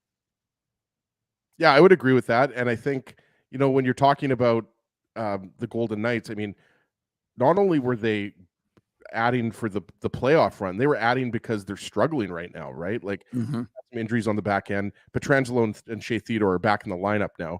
But Noah Hannafin seems to be forgotten here. Tomas Hertl is obviously going to make them more dangerous offensively, but part of that is because of Mark Stone's health uncertainty, right? Like a lot of people make the jokes that, well, as soon as the first game comes around, similar to last year between the Jets and the Golden Knights, he'll just pop up. I don't know about that. I mean, it's a serious injury that he's dealing with. So, I mean, the Golden Knights in the Pacific are obviously, a team that you don't want to take lightly. The Edmonton Oilers, again, I am surprised that they didn't do more. I mean, look, Adam Henrique, I think, improves your forward depth, right? Like, you've already got some of the best forward depth in the NHL. Like, Zach Hyman is having one of the quietest 40-goal seasons, I think, in recent memory. Maybe not so much in Alberta, but, I mean, because you have Connor McDavid, Leon Draisaitl, Ryan Nugent-Hopkins, what Hyman's doing, I think, is really impressive. So I think, they bring in Henrique, but, the goaltending, again, speaking of Colorado's goaltending or Dallas's goaltending, how much do you trust Stuart Skinner to take your team on a long playoff run? I just don't know. I think Skinner's one of those guys that he has good stretches and then he has not so good stretches, right? Edmonton's the same team they were last year. The same team that, is just as good, if not better, than every other team in the league. And, that's going to factor in. Like, Edmonton, yes, they can score 4 or 5 goals a game, Drew, and they can teams 4-3, 5-4, 6-4, whatever. But when you're running into some stingier defensive teams like the Vegas Golden Knights, for example, you can't necessarily do that. Look, I think that's why I think that the best teams are in the Central Division. You look at the Pacific Division Absolutely, teams, yeah, I agree with that. The Pacific Division teams, to me, have flaws. They have holes where I don't think that the Jets, the Stars, and the Avalanche have holes as significant as those in the Pacific. And Vegas, to me, is just such a wild card because you don't yet know what the Vegas team is going to look like come playoff time. Acquiring Tomas Hertl, if everybody else is fully healthy, makes them that much more difficult. But that's a big if. And to Ezzy's point, this isn't Mark Stone who's out with a knee sprain or something where, they can, delay the knee sprain coming back until he's 100% healthy. He's out with an internal organ injury. Yeah. And I mean, that's scary. What it is. Yeah. It's a scary internal organ injury. And even if he comes back for game 1 of the playoffs, I have trouble believing that he's going to be at full health and he's going to be the same Mark Stone as he would be if he was fully healthy. And also, by the way, Vegas might have to expend so much energy just to maintain their spot in the playoffs and to maintain their position. That's a factor. You see teams eventually wear out if they're battling, that can also be a nonstop. benefit though, Drew, right? Like Florida was an 8 seed last year. I mean, like just because you're an 8 seed doesn't mean you can't go on a playoff run, but no, but when you are an upper echelon team and have the pedigree of an upper echelon team, Dave, and you maybe have struggles during the regular season. And I look back to Colorado last year, where everyone expected Colorado just to turn it on come playoff time, because they really were, they were not great during the regular season. They were a playoff team, but they weren't great. And everyone expects you just to snap and turn it on. Well, it's not as easy as doing that. Remember Colorado, they lost in the first round to Seattle last year. It was an upset. Nobody expected it, but you can't necessarily just do it as easily as pundits and the public would have you believe that you can. Well, how many teams repeat, right, Dave? Go ahead. I mean, but how many teams repeat? It doesn't happen as often as people think. No, and again, there's, especially this year, there's just so much parity in the sense that all these teams loaded up and everybody's is good. And so, getting back to your original question, or I mean, if you want, I can talk about the Golden Knights, but I think you've done a good job of it. Go on. And I think there's a lot of uncertainty. I know that folks are like, oh, they're going to have all these guys back, but we don't know. I mean, if they do for the third year in a row have this miraculous thing, I mean, as Joe from Winnipeg, I think, or KWB, I wasn't sure which one was making the point, they're within the framework of the rules. And if 31 other GMs don't like the rules, then they can change them. You don't have to like them, but again, they're the rules of the CBA. They're following. They're not going outside the CBA and making rules that don't apply. And if the NHL doesn't feel like they're above board, they can send their doctors to verify that, the information is accurate. But I mean, I look at Dallas and I look at the moves they've made, and really similar to Winnipeg, they've augmented their roster. They haven't really made big substantive changes like the Colorado Avalanche have done. So to me, the Avs are an amazing team, and you don't want to bet against Nathan McKinnon at any time, right, Ezzy? But ultimately, when you look at Dallas, remember, we saw a Dallas team that didn't have Tanev in the lineup, was missing Sagan, and, they defeated the Jets. So I think Dallas is, I think Dallas to me right now is that the top team probably right now in the Western Conference. And then I'd say the Jets are probably right below them. And I always think Connor Hellebuck is the great equalizer in any sort of debate you're having, because I think he'll bring, we know why Connor Hellebuck signed. We had Chuck Hellebuck on. We know what his goal is. And I think look, this is going to energize all the players. And we heard, Weber wrote a story about what Kyle Connor had to say about the acquisitions the Winnipeg Jets made. We know that he had something from Brendan Dillon the day before. We know that the Jets not standing pat and just saying, well, look, we got a number one team or top team in the Central Division. We don't really need to make rosters. And, I was joking saying Kevin Cheveldayoff will use his internal ads, the Kyle Capobiancos and the Ville Heinolas. Well, the fact of the matter is, it's, the moves he made yesterday, obviously the Sean Monahan acquisition 5 weeks ago. I think of all the players that's going to galvanize someone like Connor Hellebuck. And I think he'll be even more, ready to go for game one of the playoffs, knowing that this group is the best Jets group. And I documented it yesterday, right? Like 10 games ahead of last year's team, 4 or 5 wins ahead of the 17-18 team. But in terms of depth, this team is the best team, I think, since 17-18. So I know Connor Hellebuck, knowing that how hard it's been to get back to the mountain of being one of the best teams and going as far as the Jets have done, I think he's going to take this. And I think you're going to see a really determined, we always see a determined Connor Hellebuck. I think even more so in this playoffs, knowing what this group has built and knowing how fleeting it can be, I think you're going to see a really substantial performance from him. And you've got the comment up there from James Robinson, right? Like the first round in the Western Conference playoffs could be the Stanley Cup Finals. And the reality is, Dave, nobody likes to say this, but I always keep this in the back of my mind when we're talking about, who's the favorite in the West or who's the best team and everything like that. And I really do agree. I think if you put Dallas up against the Jets, I mean, it's really like, who do you prefer? Like, pick your poison. Both of these teams are excellent teams, but at the end of the day, the regular season means absolutely nothing once you start the playoffs. It really does. It's a shame, by the way, that that's the case. Well, it is. And I mean, that goes to, the playoff format and, will they ever change that? I have no idea. Probably not. But the reality is, once the playoffs start, these series are each their own animal. And you see things happen that you didn't expect to happen. like nobody saw Columbus sweeping the Tampa Bay Lightning. I did not see one person predicting that. Maybe somebody picked the Blue Jackets, guys. Nobody picked a Blue Jackets sweep. What was that, 2018 or 2019? I think it was 2019, if I'm not mistaken. But that was the year the Lightning had that great regular season, right? Same thing last year. Boston has a great regular season. Who do they meet in the first round? The Florida Panthers in the first round. Look, I'm not going to get ahead of myself here, but I wouldn't want to play the Tampa Bay Lightning in the first round. I don't know. I think that the Lightning just seem like they're on fumes at this point in time, even if they do make the playoffs, which is still a bit of an it's still a good team, Drew.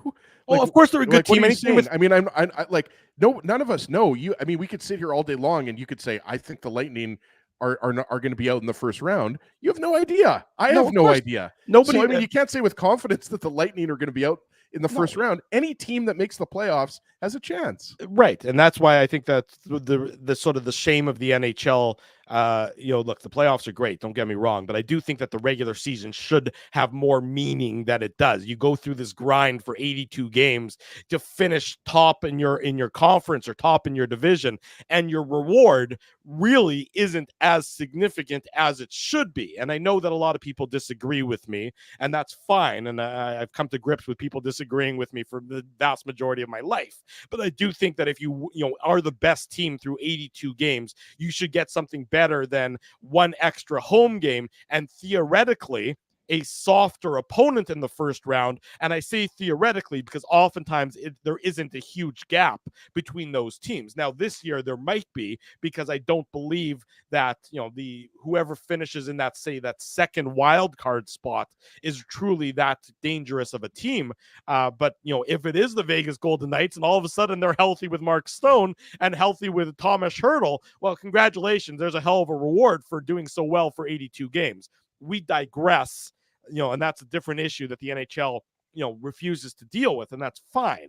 That's out of our control. There's no reason to rehash things of that nature. But you look at I just continue to look at that Central Division. I continue to look at that and say, look,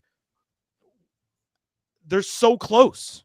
And a week ago, I wouldn't have said the same thing. A week ago, I would have said Dallas is a step above the Jets and the Avalanche. But that's why the moves that the Jets made, I think they still were. I don't think anything's changed that, Drew. I think now it's just a little bit closer.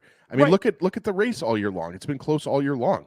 Right. But if the Jets came out and just, tinkered around the edges yesterday, for example, let's say, they're closer for sure. I agree with that. The gap between, if you want to call it a gap between the Jets and the Stars, acquiring Toffoli, Colin Miller, Sean Monahan, that gap is closed. And then you throw in Chris Tanev.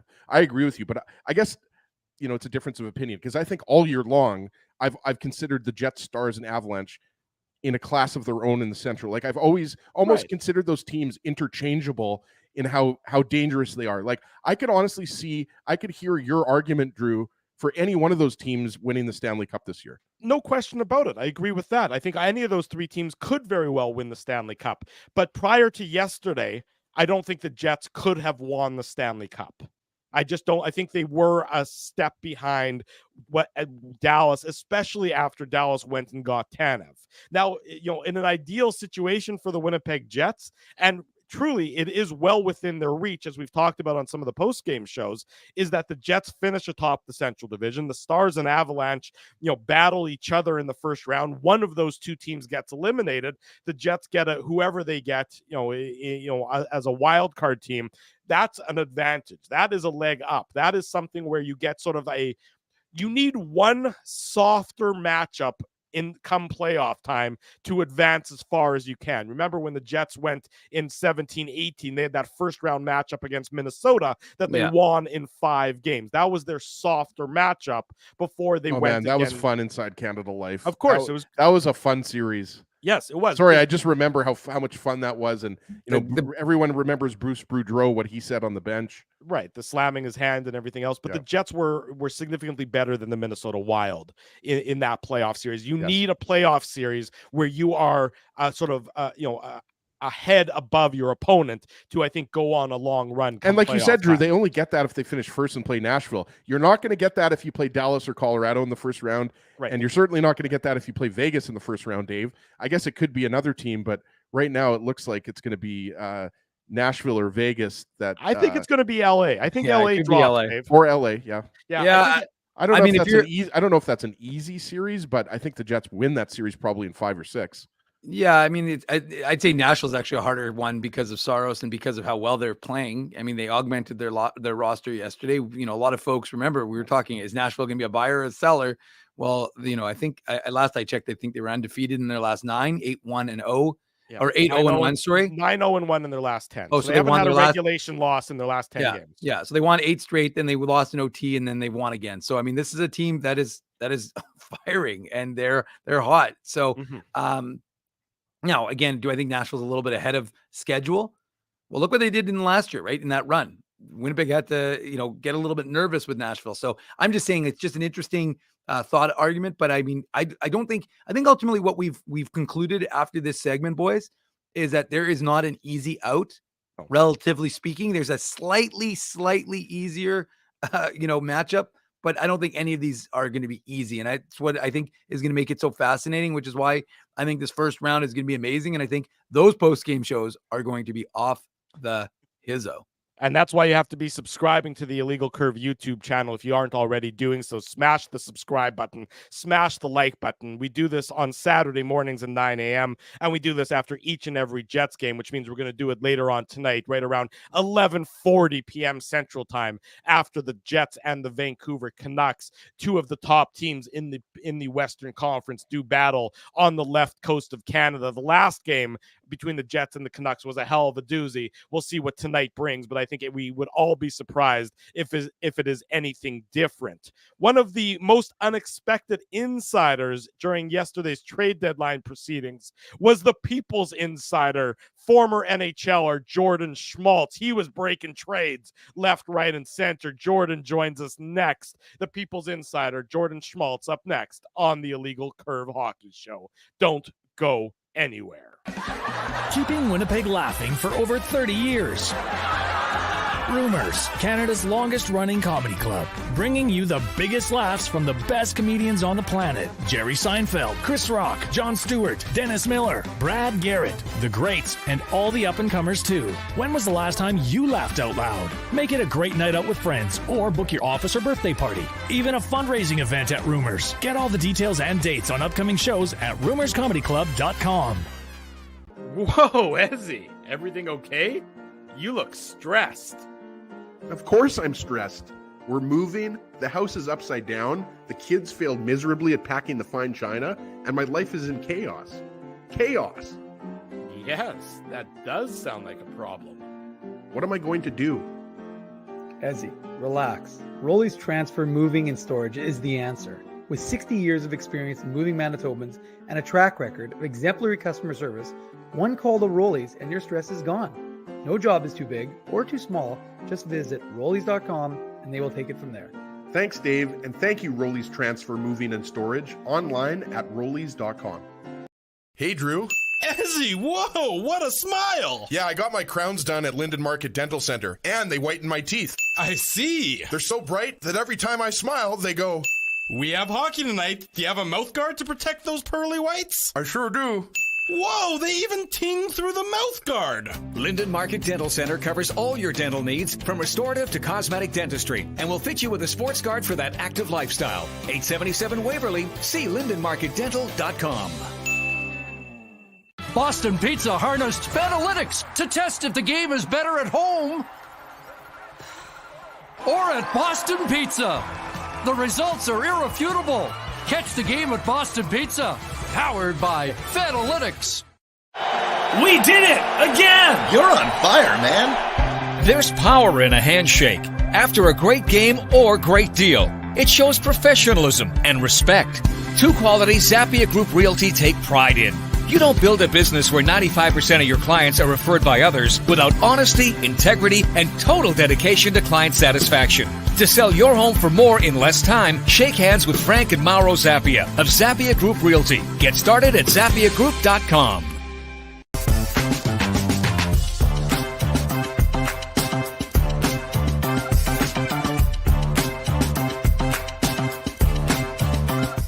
Bottom of hour number 2. Welcome back to the Illegal Curve Hockey Show. Drew Mindell, Dave Minuk, Ezra Ginsburg with you on this Saturday morning. We're talking about the Jets. We're talking about the trade deadline. Later tonight, we'll be talking about the Jets and the Vancouver Canucks, the Illegal Curve Postgame Show.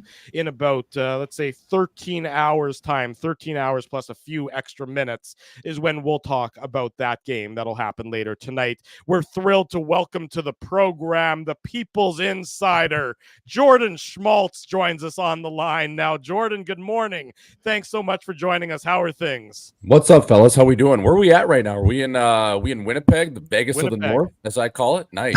Yeah. Exactly. Beautiful. Peg Vegas is what we like to refer to it as here among the locals. Yeah, no, it's I spent some time in Grand Forks, North Dakota, so that's where I played school at University of North Dakota. So we would always go up to Las Pegas, as we called it at the time, especially. It's 21 to drink in the States, and it's only 18, and the good people of Manitoba always take care of you. So we had a lot of guys from Toba, and we'd always go up there, and even like Brandon, we did a couple stops up there. So I like Winnipeg. I always have. It's near and dear to my heart. So there Jordan, were you at Whiskey Dick's or were you at Tijuana Yacht Club? Where did you hit up Palomino Club? Yeah, we used to go to the Pal back in the day. We would go to Whiskey Dick's, sit on the patio there. We'd also, like a little bit later too, the Pint used to be a good spot. I think it's the Local now. Yeah. But we would always start at Earl's on Main. Like that was tradition. You go there, you get what's the drink there? The Bellini, right? That Bellini. Yeah. Bellini in about 9 to 10 kokanees, then go over to the Shark Club, hit the felt, get your touch on the old card table, and then go over to Whiskey Dick's or wherever you're going to make your way. But one of my favorite bars, I don't know if you boys have ever been, it's closed now. It was back in the day, it was Houston's in Brandon. Man, that place used to bump. You go there, and then you go to McDonald's after. It was the parlay like you couldn't read about. So it's had a lot of good times there. A couple buddies from like in and around the Verdun area, so a couple Cowboys. So right on. Yeah. So I know Toba pretty well. We appreciate that love. We appreciate that the geography lesson through the previous bars here of Winnipeg. Well, Dave had a plaque on a table at Earl's on Main, just for the record there, Jordan. So you are among Earl's royalty when it comes to Dave M over there in the top right. There you go. Perfect. Yeah. Obviously, Jordan brought you on to talk about yesterday's trade deadline. You were dropping some, call them schmaltz bombs, I guess, all over Twitter as you were breaking some trades left, right, and center. Given that we're in Winnipeg, let's start with what the Jets did from your perspective. They get Tyler Toffoli, they get Colin Miller, both of whom they get from the New Jersey Devils. What did you think of the Jets' acquisitions at yesterday's trade deadline? I mean, I think just starting off with the top and the obvious with Tyler Toffoli, as I like to call him, Tyler Tuck Foley. All the guy does is score. I think that's a really good right shot winger, goes into your top six. I think they were, looking at him even like last year in and around the deadline. So I just think he's a really good player. I believe it's his fourth Canadian team he's going to play on. Seems like he's always a deadline acquisition. A really good player that just he can play with guys that with pace. He can also play a cycle game. He's good on the power play. So I really like that acquisition in terms of Toffoli. I think he's a big time player. He's won a Stanley Cup with LA and really good in the room. So I like that. And then Colin Miller, I think, aside from having an absolute piss missile of a shot, I think he's a guy that can go back there, play a 5-6 role. He's pretty good. He's a veteran of 500 odd games and, slot behind a guy like Dylan DeMello. So I just think, they definitely got better. But if you're really looking at the key acquisition is Tyler Toffoli, because he was floating all out there in terms of teams trying to acquire him. Jordan, I want to ask you about Tarasenko. You played with him with the St. Louis Blues, and I kind of saw that acquisition as kind of flying under the radar. Like the Florida Panthers, I think you'd agree, they're already a Stanley Cup contender. I mean, they showed us what they can do in last year's playoff run, and then you add in Tarasenko, and I realize some people criticize his defensive play, but like the way I look at it, who cares? The guy scores goals. Like, what did you think about that acquisition, and what was it like to play with him? Yeah, so he had a full no movement clause, and the only place he wanted to go was Florida because he has a house there. And Billy Zito and Brett Peterson, the GM there, who's actually my old agent, the assistant GM, good dude. But I just think those guys, they're chess players down there in Florida. I think Tarasenko, yes, he's had a decent amount of surgeries in terms of some shoulders and different things like that, but I think he can still score. I think he can go in the top 6 or top 9 there, and he can be a part of that secondary scoring. I mean, he's a guy that scored 40-odd goals in the league probably 3 or 4 times. But, yeah, I mean, back in those days when I got my cup of joe with him, he was, he was an elite sniper. That was before, you know, those major surgeries he had on his labrums, but he still can score. And I just think, you know, even just playing with him, like I always tell this story, but he used to like line up like 20 sticks, like right across in the stick room. And he would just look at them. And if they weren't like up to his measure, he would just like look at it and just be like, no good. Look at the like, this fucking thing sucks. And then he would just saw those in half. So probably out of like 10 sticks day, he would probably keep 3 or 4 of those, and the rest would just go right to the garbage. So the guy was just, he was an elite sniper. He was dialed in with his stick. So I just think, to answer your question, he's a sneaky pickup, and I think he still has some juice to give, and he'll be hungry. The sunshine will kind of revive him. He's out of Ottawa. He's playing with a good team. So I think that's a good pickup for Florida. Jordan, what do you remember from this time? I mean, obviously you're having a lot of fun on Twitter, being you know, the breaker of news yesterday, and you know, but from your time in the game, what was trade deadline like for you? Just being, you know, a player with that uncertainty, because I think it gets lost on people. You know, the human element of how significant this is and the potential to move to another city for, I mean, when you're a young guy, it's not as big a deal as when you're a family man. Yeah, I think, I mean, you'd always just feel like, you know, just the anxiety, or people be a little bit anxious or on their toes or kind of wondering what's going on. Guys checking their phones probably a little bit more than usual. And I mean, I was a part of I call it like a pigeon trade, like a throw-in trade one year, from leaving the Marlies in the AHL at the time to go to Bridgeport. I was under contract with the Maple Leafs, and they sent me to Bridgeport. And even so, like, I was like, fuck, you know, I got to pack up my apartment. I'm going there for, you know, a month to Bridgeport. This team's not in the playoffs. I just feel for guys. And I think, you know, if you're going to a contender, it's very exciting. But at the same time, I think that week leading up to trade deadline, there's just always talk.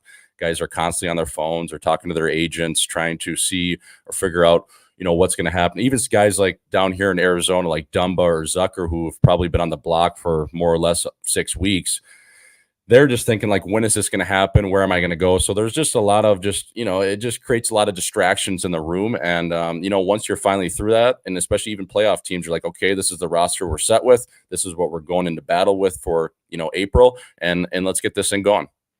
Jordan Schmaltz, our guest on the Illegal Curve Hockey Show on this Saturday morning. You know Jordan, of course, for his time as a member of the St. Louis Blues. He's also the host of Live in 5, a lifestyle and hockey podcast presented by Butter Golf. So that's why you're wearing a hat that says Butter on it. That's why I am. Yes, I am. Yep. Okay, there you go. Wanted to give a plug to the hat, because I was going to ask Jordan about that later, but I was looking at some. I haven't ordered. I plan on ordering some stuff on the website, because some of that stuff is awesome. Like, all of it is awesome, quite frankly. I love that Forks hat and all the t-shirts and everything like that. I was going to ask you, might as well do it now. How did that come about, and how's it going? Because I know you post a lot on social media, and I follow Butter Golf. So how did that all start?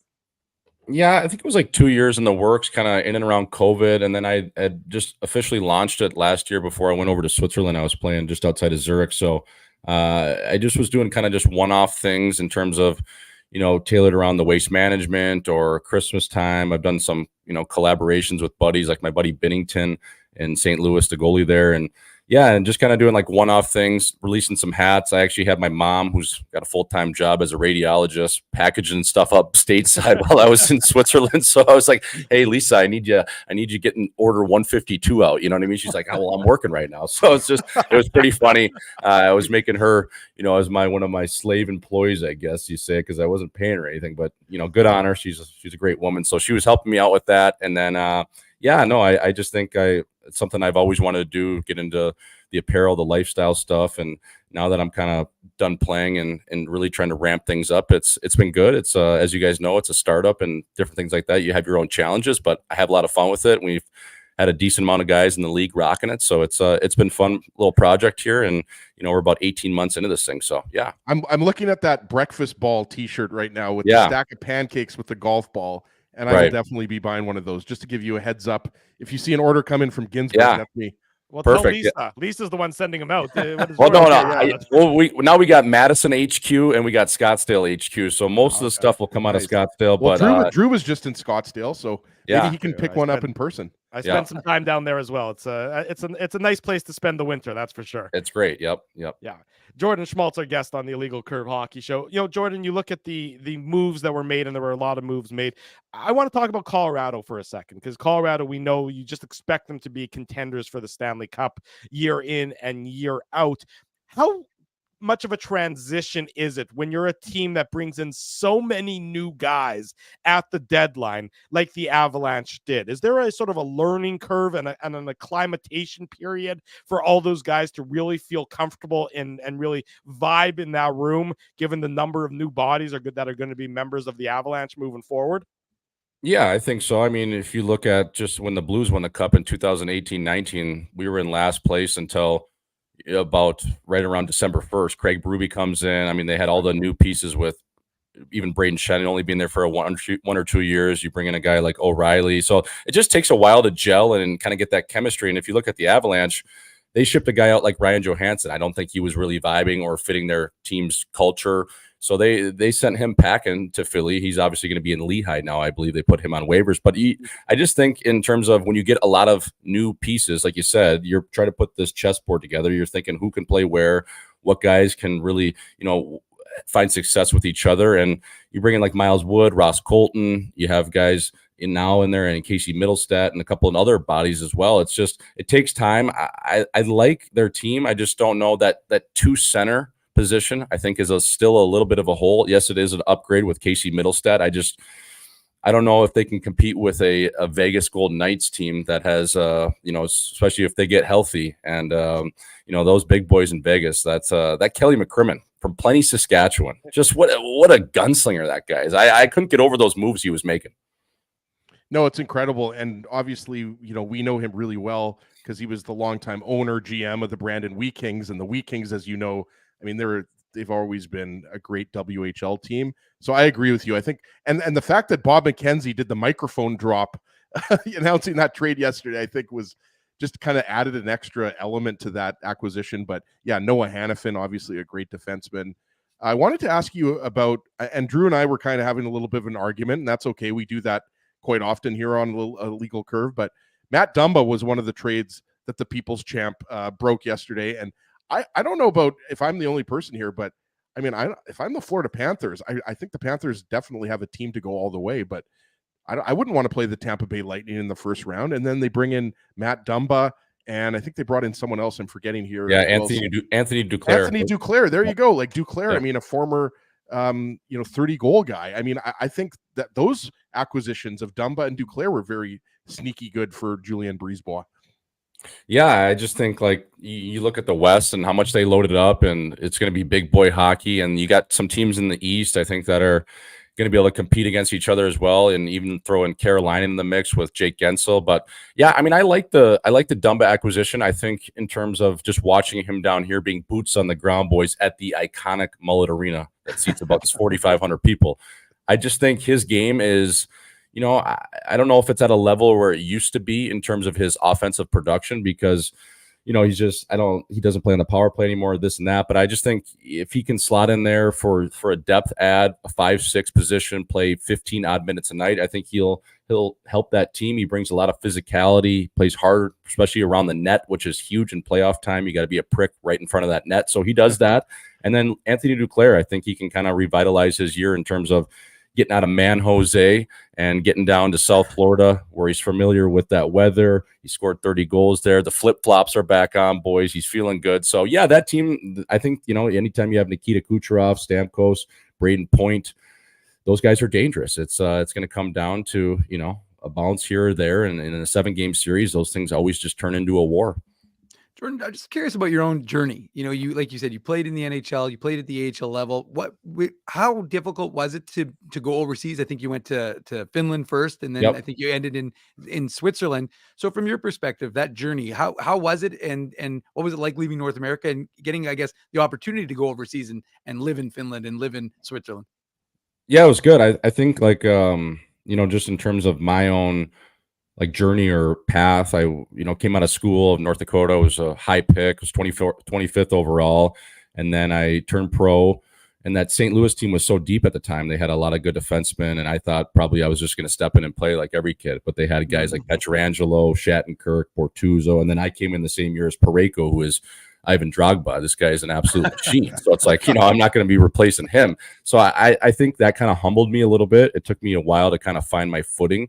And then once I got up to the league and made the team out of camp a couple of years, I just think like, whether it was opportunity or not seizing the opportunity, not playing a role that I was really, in particular familiar with. I was a power play guy, kind of coming in and playing as a 5'6" PKer, not a role that I really adjusted well to. And then you kind of just get thrown through the ringer a little bit in terms of bouncing around, getting traded.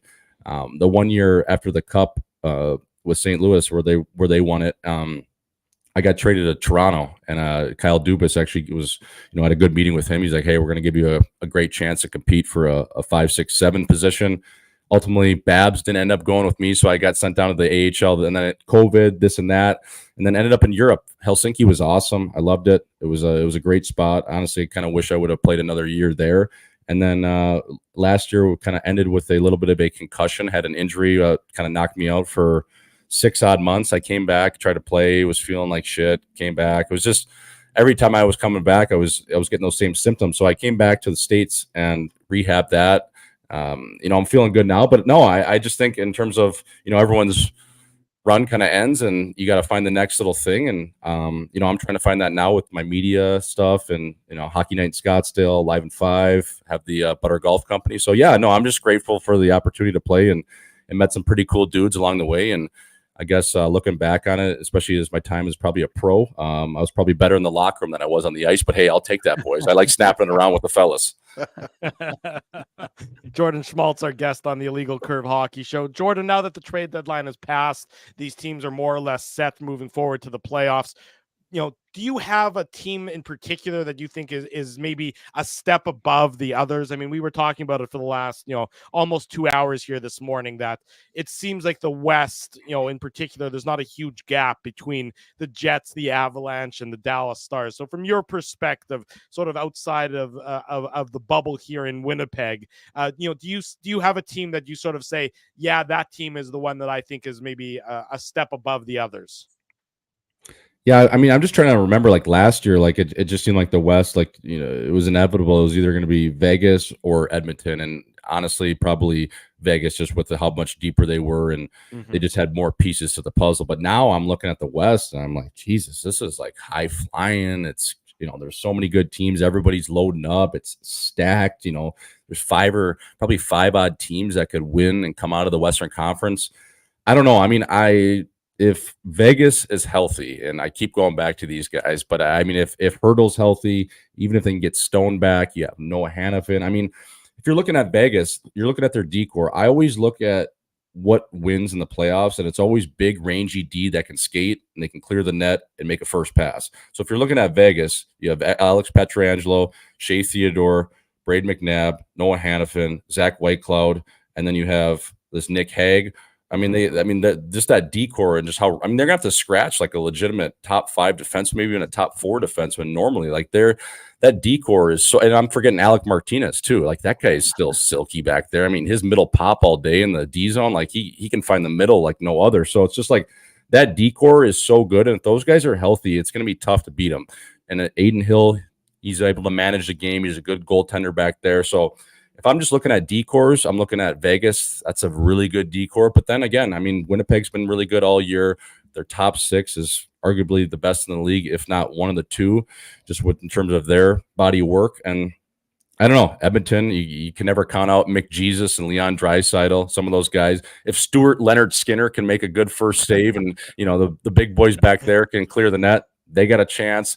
Colorado, obviously, with Nate McKinnon, came out in that interview the other day on TNT with Biz. He says he doesn't eat ice cream, so he's going to be dialed in. So, yeah, I don't know. I just think there's a lot of good teams there. There's a lot of good, a lot of good pieces they added, and it's going to be interesting because I think the West is ultimately going to win the Cup, but I just think those guys are going to beat up on each other so much. Like if Florida can get out of the East, maybe in the first round in 5 or 6 games, and then the next round 5 or 6 games, because it's all about like saving and conserving that energy. As you know, like last year, Jack Eichel came out after the Cup when they won in 5 games. He's like, I feel like I could play another round, which is crazy to say, but they kind of came out of the West a little bit unscathed or untouched, and kind of did that to Florida, where they were a little bit more banged up and going deeper into series where they're playing 7 games, 6 games, 7 games. So, and having to come from behind in those series. So I just think it's going to be interesting. If you put a gun to my chin, I'm going the Vegas Golden Knights, Kelly McCrimmon.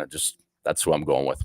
Yeah, and it's tough to bet against that because they're the defending champions, and they just added Hannafin, Hurdle, and who am I forgetting here? They added Anthony Mantha. It's like you forget. It seems like Mantha was acquired like a year ago. It does. That just happened a week ago. That's crazy. And Jordan, I wanted to ask you about your brother, because you mentioned Arizona earlier. Obviously, the Arizona Coyotes most likely aren't going to make the playoffs this year. Your brother's having a great year. I believe he's second on the team in scoring. And I don't know. I was kind of thinking about this, and it's like, is it even safe to say that your brother's kind of becoming like Shane Doan 2.0? Like he's becoming the staple of the Coyotes there. He's been there for many years now. And this is also something that I kind of debated telling you about, but there's a thing called the Rady JCC dinner here in Winnipeg. It's a huge dinner supporting the Rady Jewish Community Center. And they have one of the best, if not the best, sports auctions for memorabilia. Okay. And I think you know where I'm going with this here. I was looking around and I'm like, okay, I got a couple kids. I'm not a big wheeler and dealer like Drew. So I only have a few bucks to throw on a jersey. I see a Nick Schmaltz signed Coyotes jersey, put $250 on it. So I've got that hanging at my house. So nice. A good shout out to your brother and the Schmaltz family. And the question is like, what has it been like? Obviously, you go to some games there. And for Nick Schmaltz, obviously, even though the team isn't going to make the playoffs, it seems like the team is heading in the right direction with young players like, Logan Cooley, Dylan Gunther, others. Yeah, I think so. I think, there's a lot looming in terms of just the outside distractions. Is this team going to stay here? Are we going to get the land? Are we going to get the arena? Now, if the arena gets wheels in motion and they start digging that goddamn hole, this is a great spot to play. If it's in North Scottsdale, like they're saying, it's just, we need to see some of that, come to fruition. And in terms of the team, I think everything follows from that. In terms of you get the arena, you get this spot to play, because it is a good spot to play. It just, in terms of Mullet Arena being a long-term fix, no, that's not realistic. So if you get that, then you get that arena, you get the new practice facility. Now that'll ultimately attract free agents to want to come down here and sign, because it's a great spot to live. As you guys know, you've been down here, and especially during the hockey season, it's tough to beat. But right now, it's tough to get free agents. They're not really willing to spend, X amount of dollars. It's pretty much just long-term IR money, getting them to the floor and different things like that. I think they have a lot of good prospects. They have some good pieces in terms of Nick, like you mentioned, my brother, as well as Clayton Keller. It's just, I think, I don't know how long the quote-unquote rebuild is going to take, and there's still the different things looming, like could they be in Utah next year, this and that. So I as being a local, I really hope they make it work. They're able to stay, and selfishly, having Nick 20 minutes away just south of me where I'm at is great, because we can hang out and, talk shop and different things like that. Even after the game last night, go for dinner and kind of hang out before he hits the road here. But yeah, I just think, like, in terms of Nick's game, I think he's I might be biased. I probably am, but I think he's a really underrated player. I think he has an absolutely elite a lot stick. of Jets fans wanted Chevy to acquire your brother, by the way. We should throw that out there. I'm sure your brother's happy to stay in Arizona, but he was one of those guys that, Jets fans were like, yes, let's bring Schmaltz over to the Jets. Yeah, no, I think he's a very, just because you don't get the market's small down here in terms of, you don't get the national attention, but I just think, watching him a lot of games, especially this year, I think he's taking his game to another level. I think he's playing with a little bit more bite, a little bit more of an edge, which is funny to see, because normally he was kind of just the guy floating out there, and especially even coming up, just, as a kid, just kind of, he's always like had a good stick and different things like that. But I think he's adding layers to his game in terms of, playing a heavier game. He's getting, in the corners more. He's just on guys more. He's on top of pucks. So it's cool to see his game evolve. And I think, he's even becoming a leader on this team as an assistant captain. And it's cool to see, man. I think he's, for a kid that, would basically he's getting out of his shell is what I'm trying to say, and it's cool to see. And he's playing well this year. The team's just as you boys know, it's a little bit of the Nordstrom rack over here, you know. Jordan Schmaltz, the People's Insider. Thanks, Jordan, for joining us this morning. Appreciate your time. Appreciate your insight. Best of luck with Butter Golf, and we'll do it again real soon, buddy. Awesome, boys. Thanks for having me. And it's Saturday, right? You can't drink all day unless you start in the morning. So Godspeed out there, men. Thanks for having me, and we'll do it again, baby. There you Right go. on. Thanks, Jordan. Thanks, Take Jordan. care. Yeah, Jordan Schmaltz joining us this morning on the Illegal Curve Hockey Show. First time appearance, great guest. He was dropping. And half of your wardrobe is from Nordstrom Rack, Drew.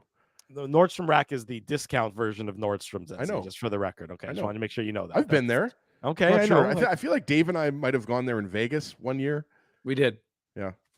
It's nice that you guys go shopping together. That's very cute. Well, Drew, find I that- can't afford to shop at the high end, shops that you like your $1,000 Italian suits. I can't compete with that. It's true. I am known for my devilish fashion here on the program, as I wear a different version of a shirt that I got at Clear Lake on each and every show. Those are very hard to come by. And Hey, there's quite the fashion scene in Clear Lake. Dave knows that.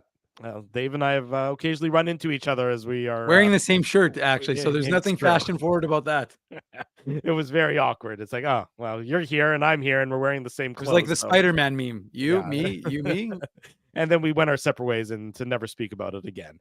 Great show this morning on this edition of the Illegal Curve Hockey Show. In case you missed any of it, Murat was on in the hour number 1. He was a tremendous guest. Jordan Schmaltz in hour number 2. The instant replay available on our YouTube channel, of course.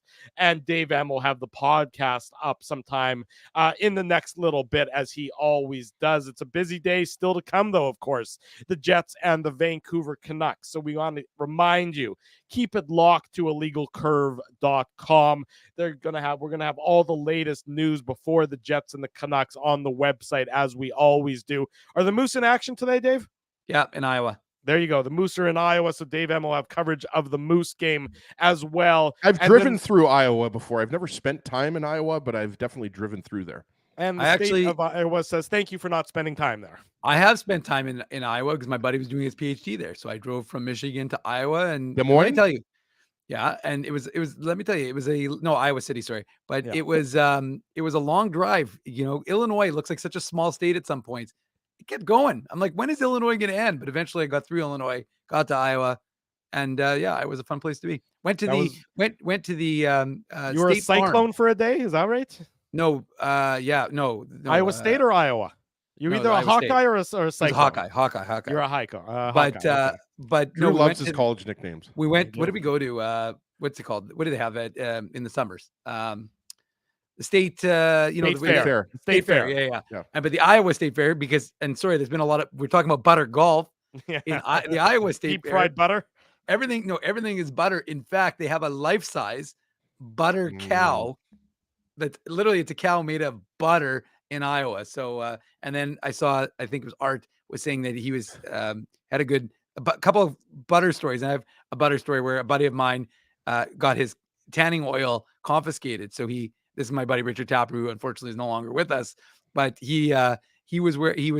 we're all a bunch. We have a boys' weekend at the lake. We're all out there, and he's got sunscreen. He's got the tanning oil on, and the guy whose place it is says, "Don't do that. You're gonna get all over my dock. It's gonna ruin the dock." So he throws him in the water. He confiscates the oil. Tap goes back into the cabin and comes back like 20 minutes later, and he's like glistening. And we're like, "He just confiscated the oil. How do you have that?" He looked at me, he goes, "Butter." like Newman, like basically yeah. butter, No, like Kramer Kramer. buttering himself. Yeah. Okay, He cooked like a ham. Like a turkey. Like a turkey. Okay, that's a great story. I got to tell you, that's actually pretty funny. Drew's always I'll loved give a good butterball chuckle to turkey. that one.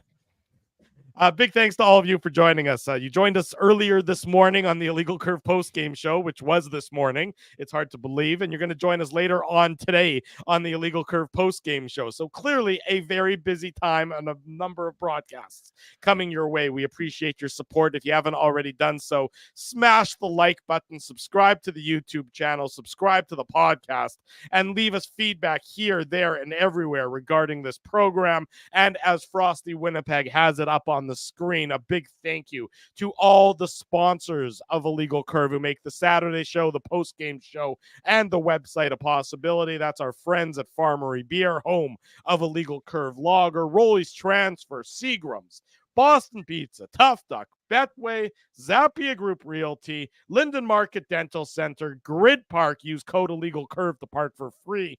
And of course, Rumors Restaurant and Comedy Club. Also want to make mention we are the media sponsor, one of the media sponsors for the upcoming Rady JCC dinner. So get tickets for that fabulous event, as he was talking about it with the interview with Jordan Schmaltz.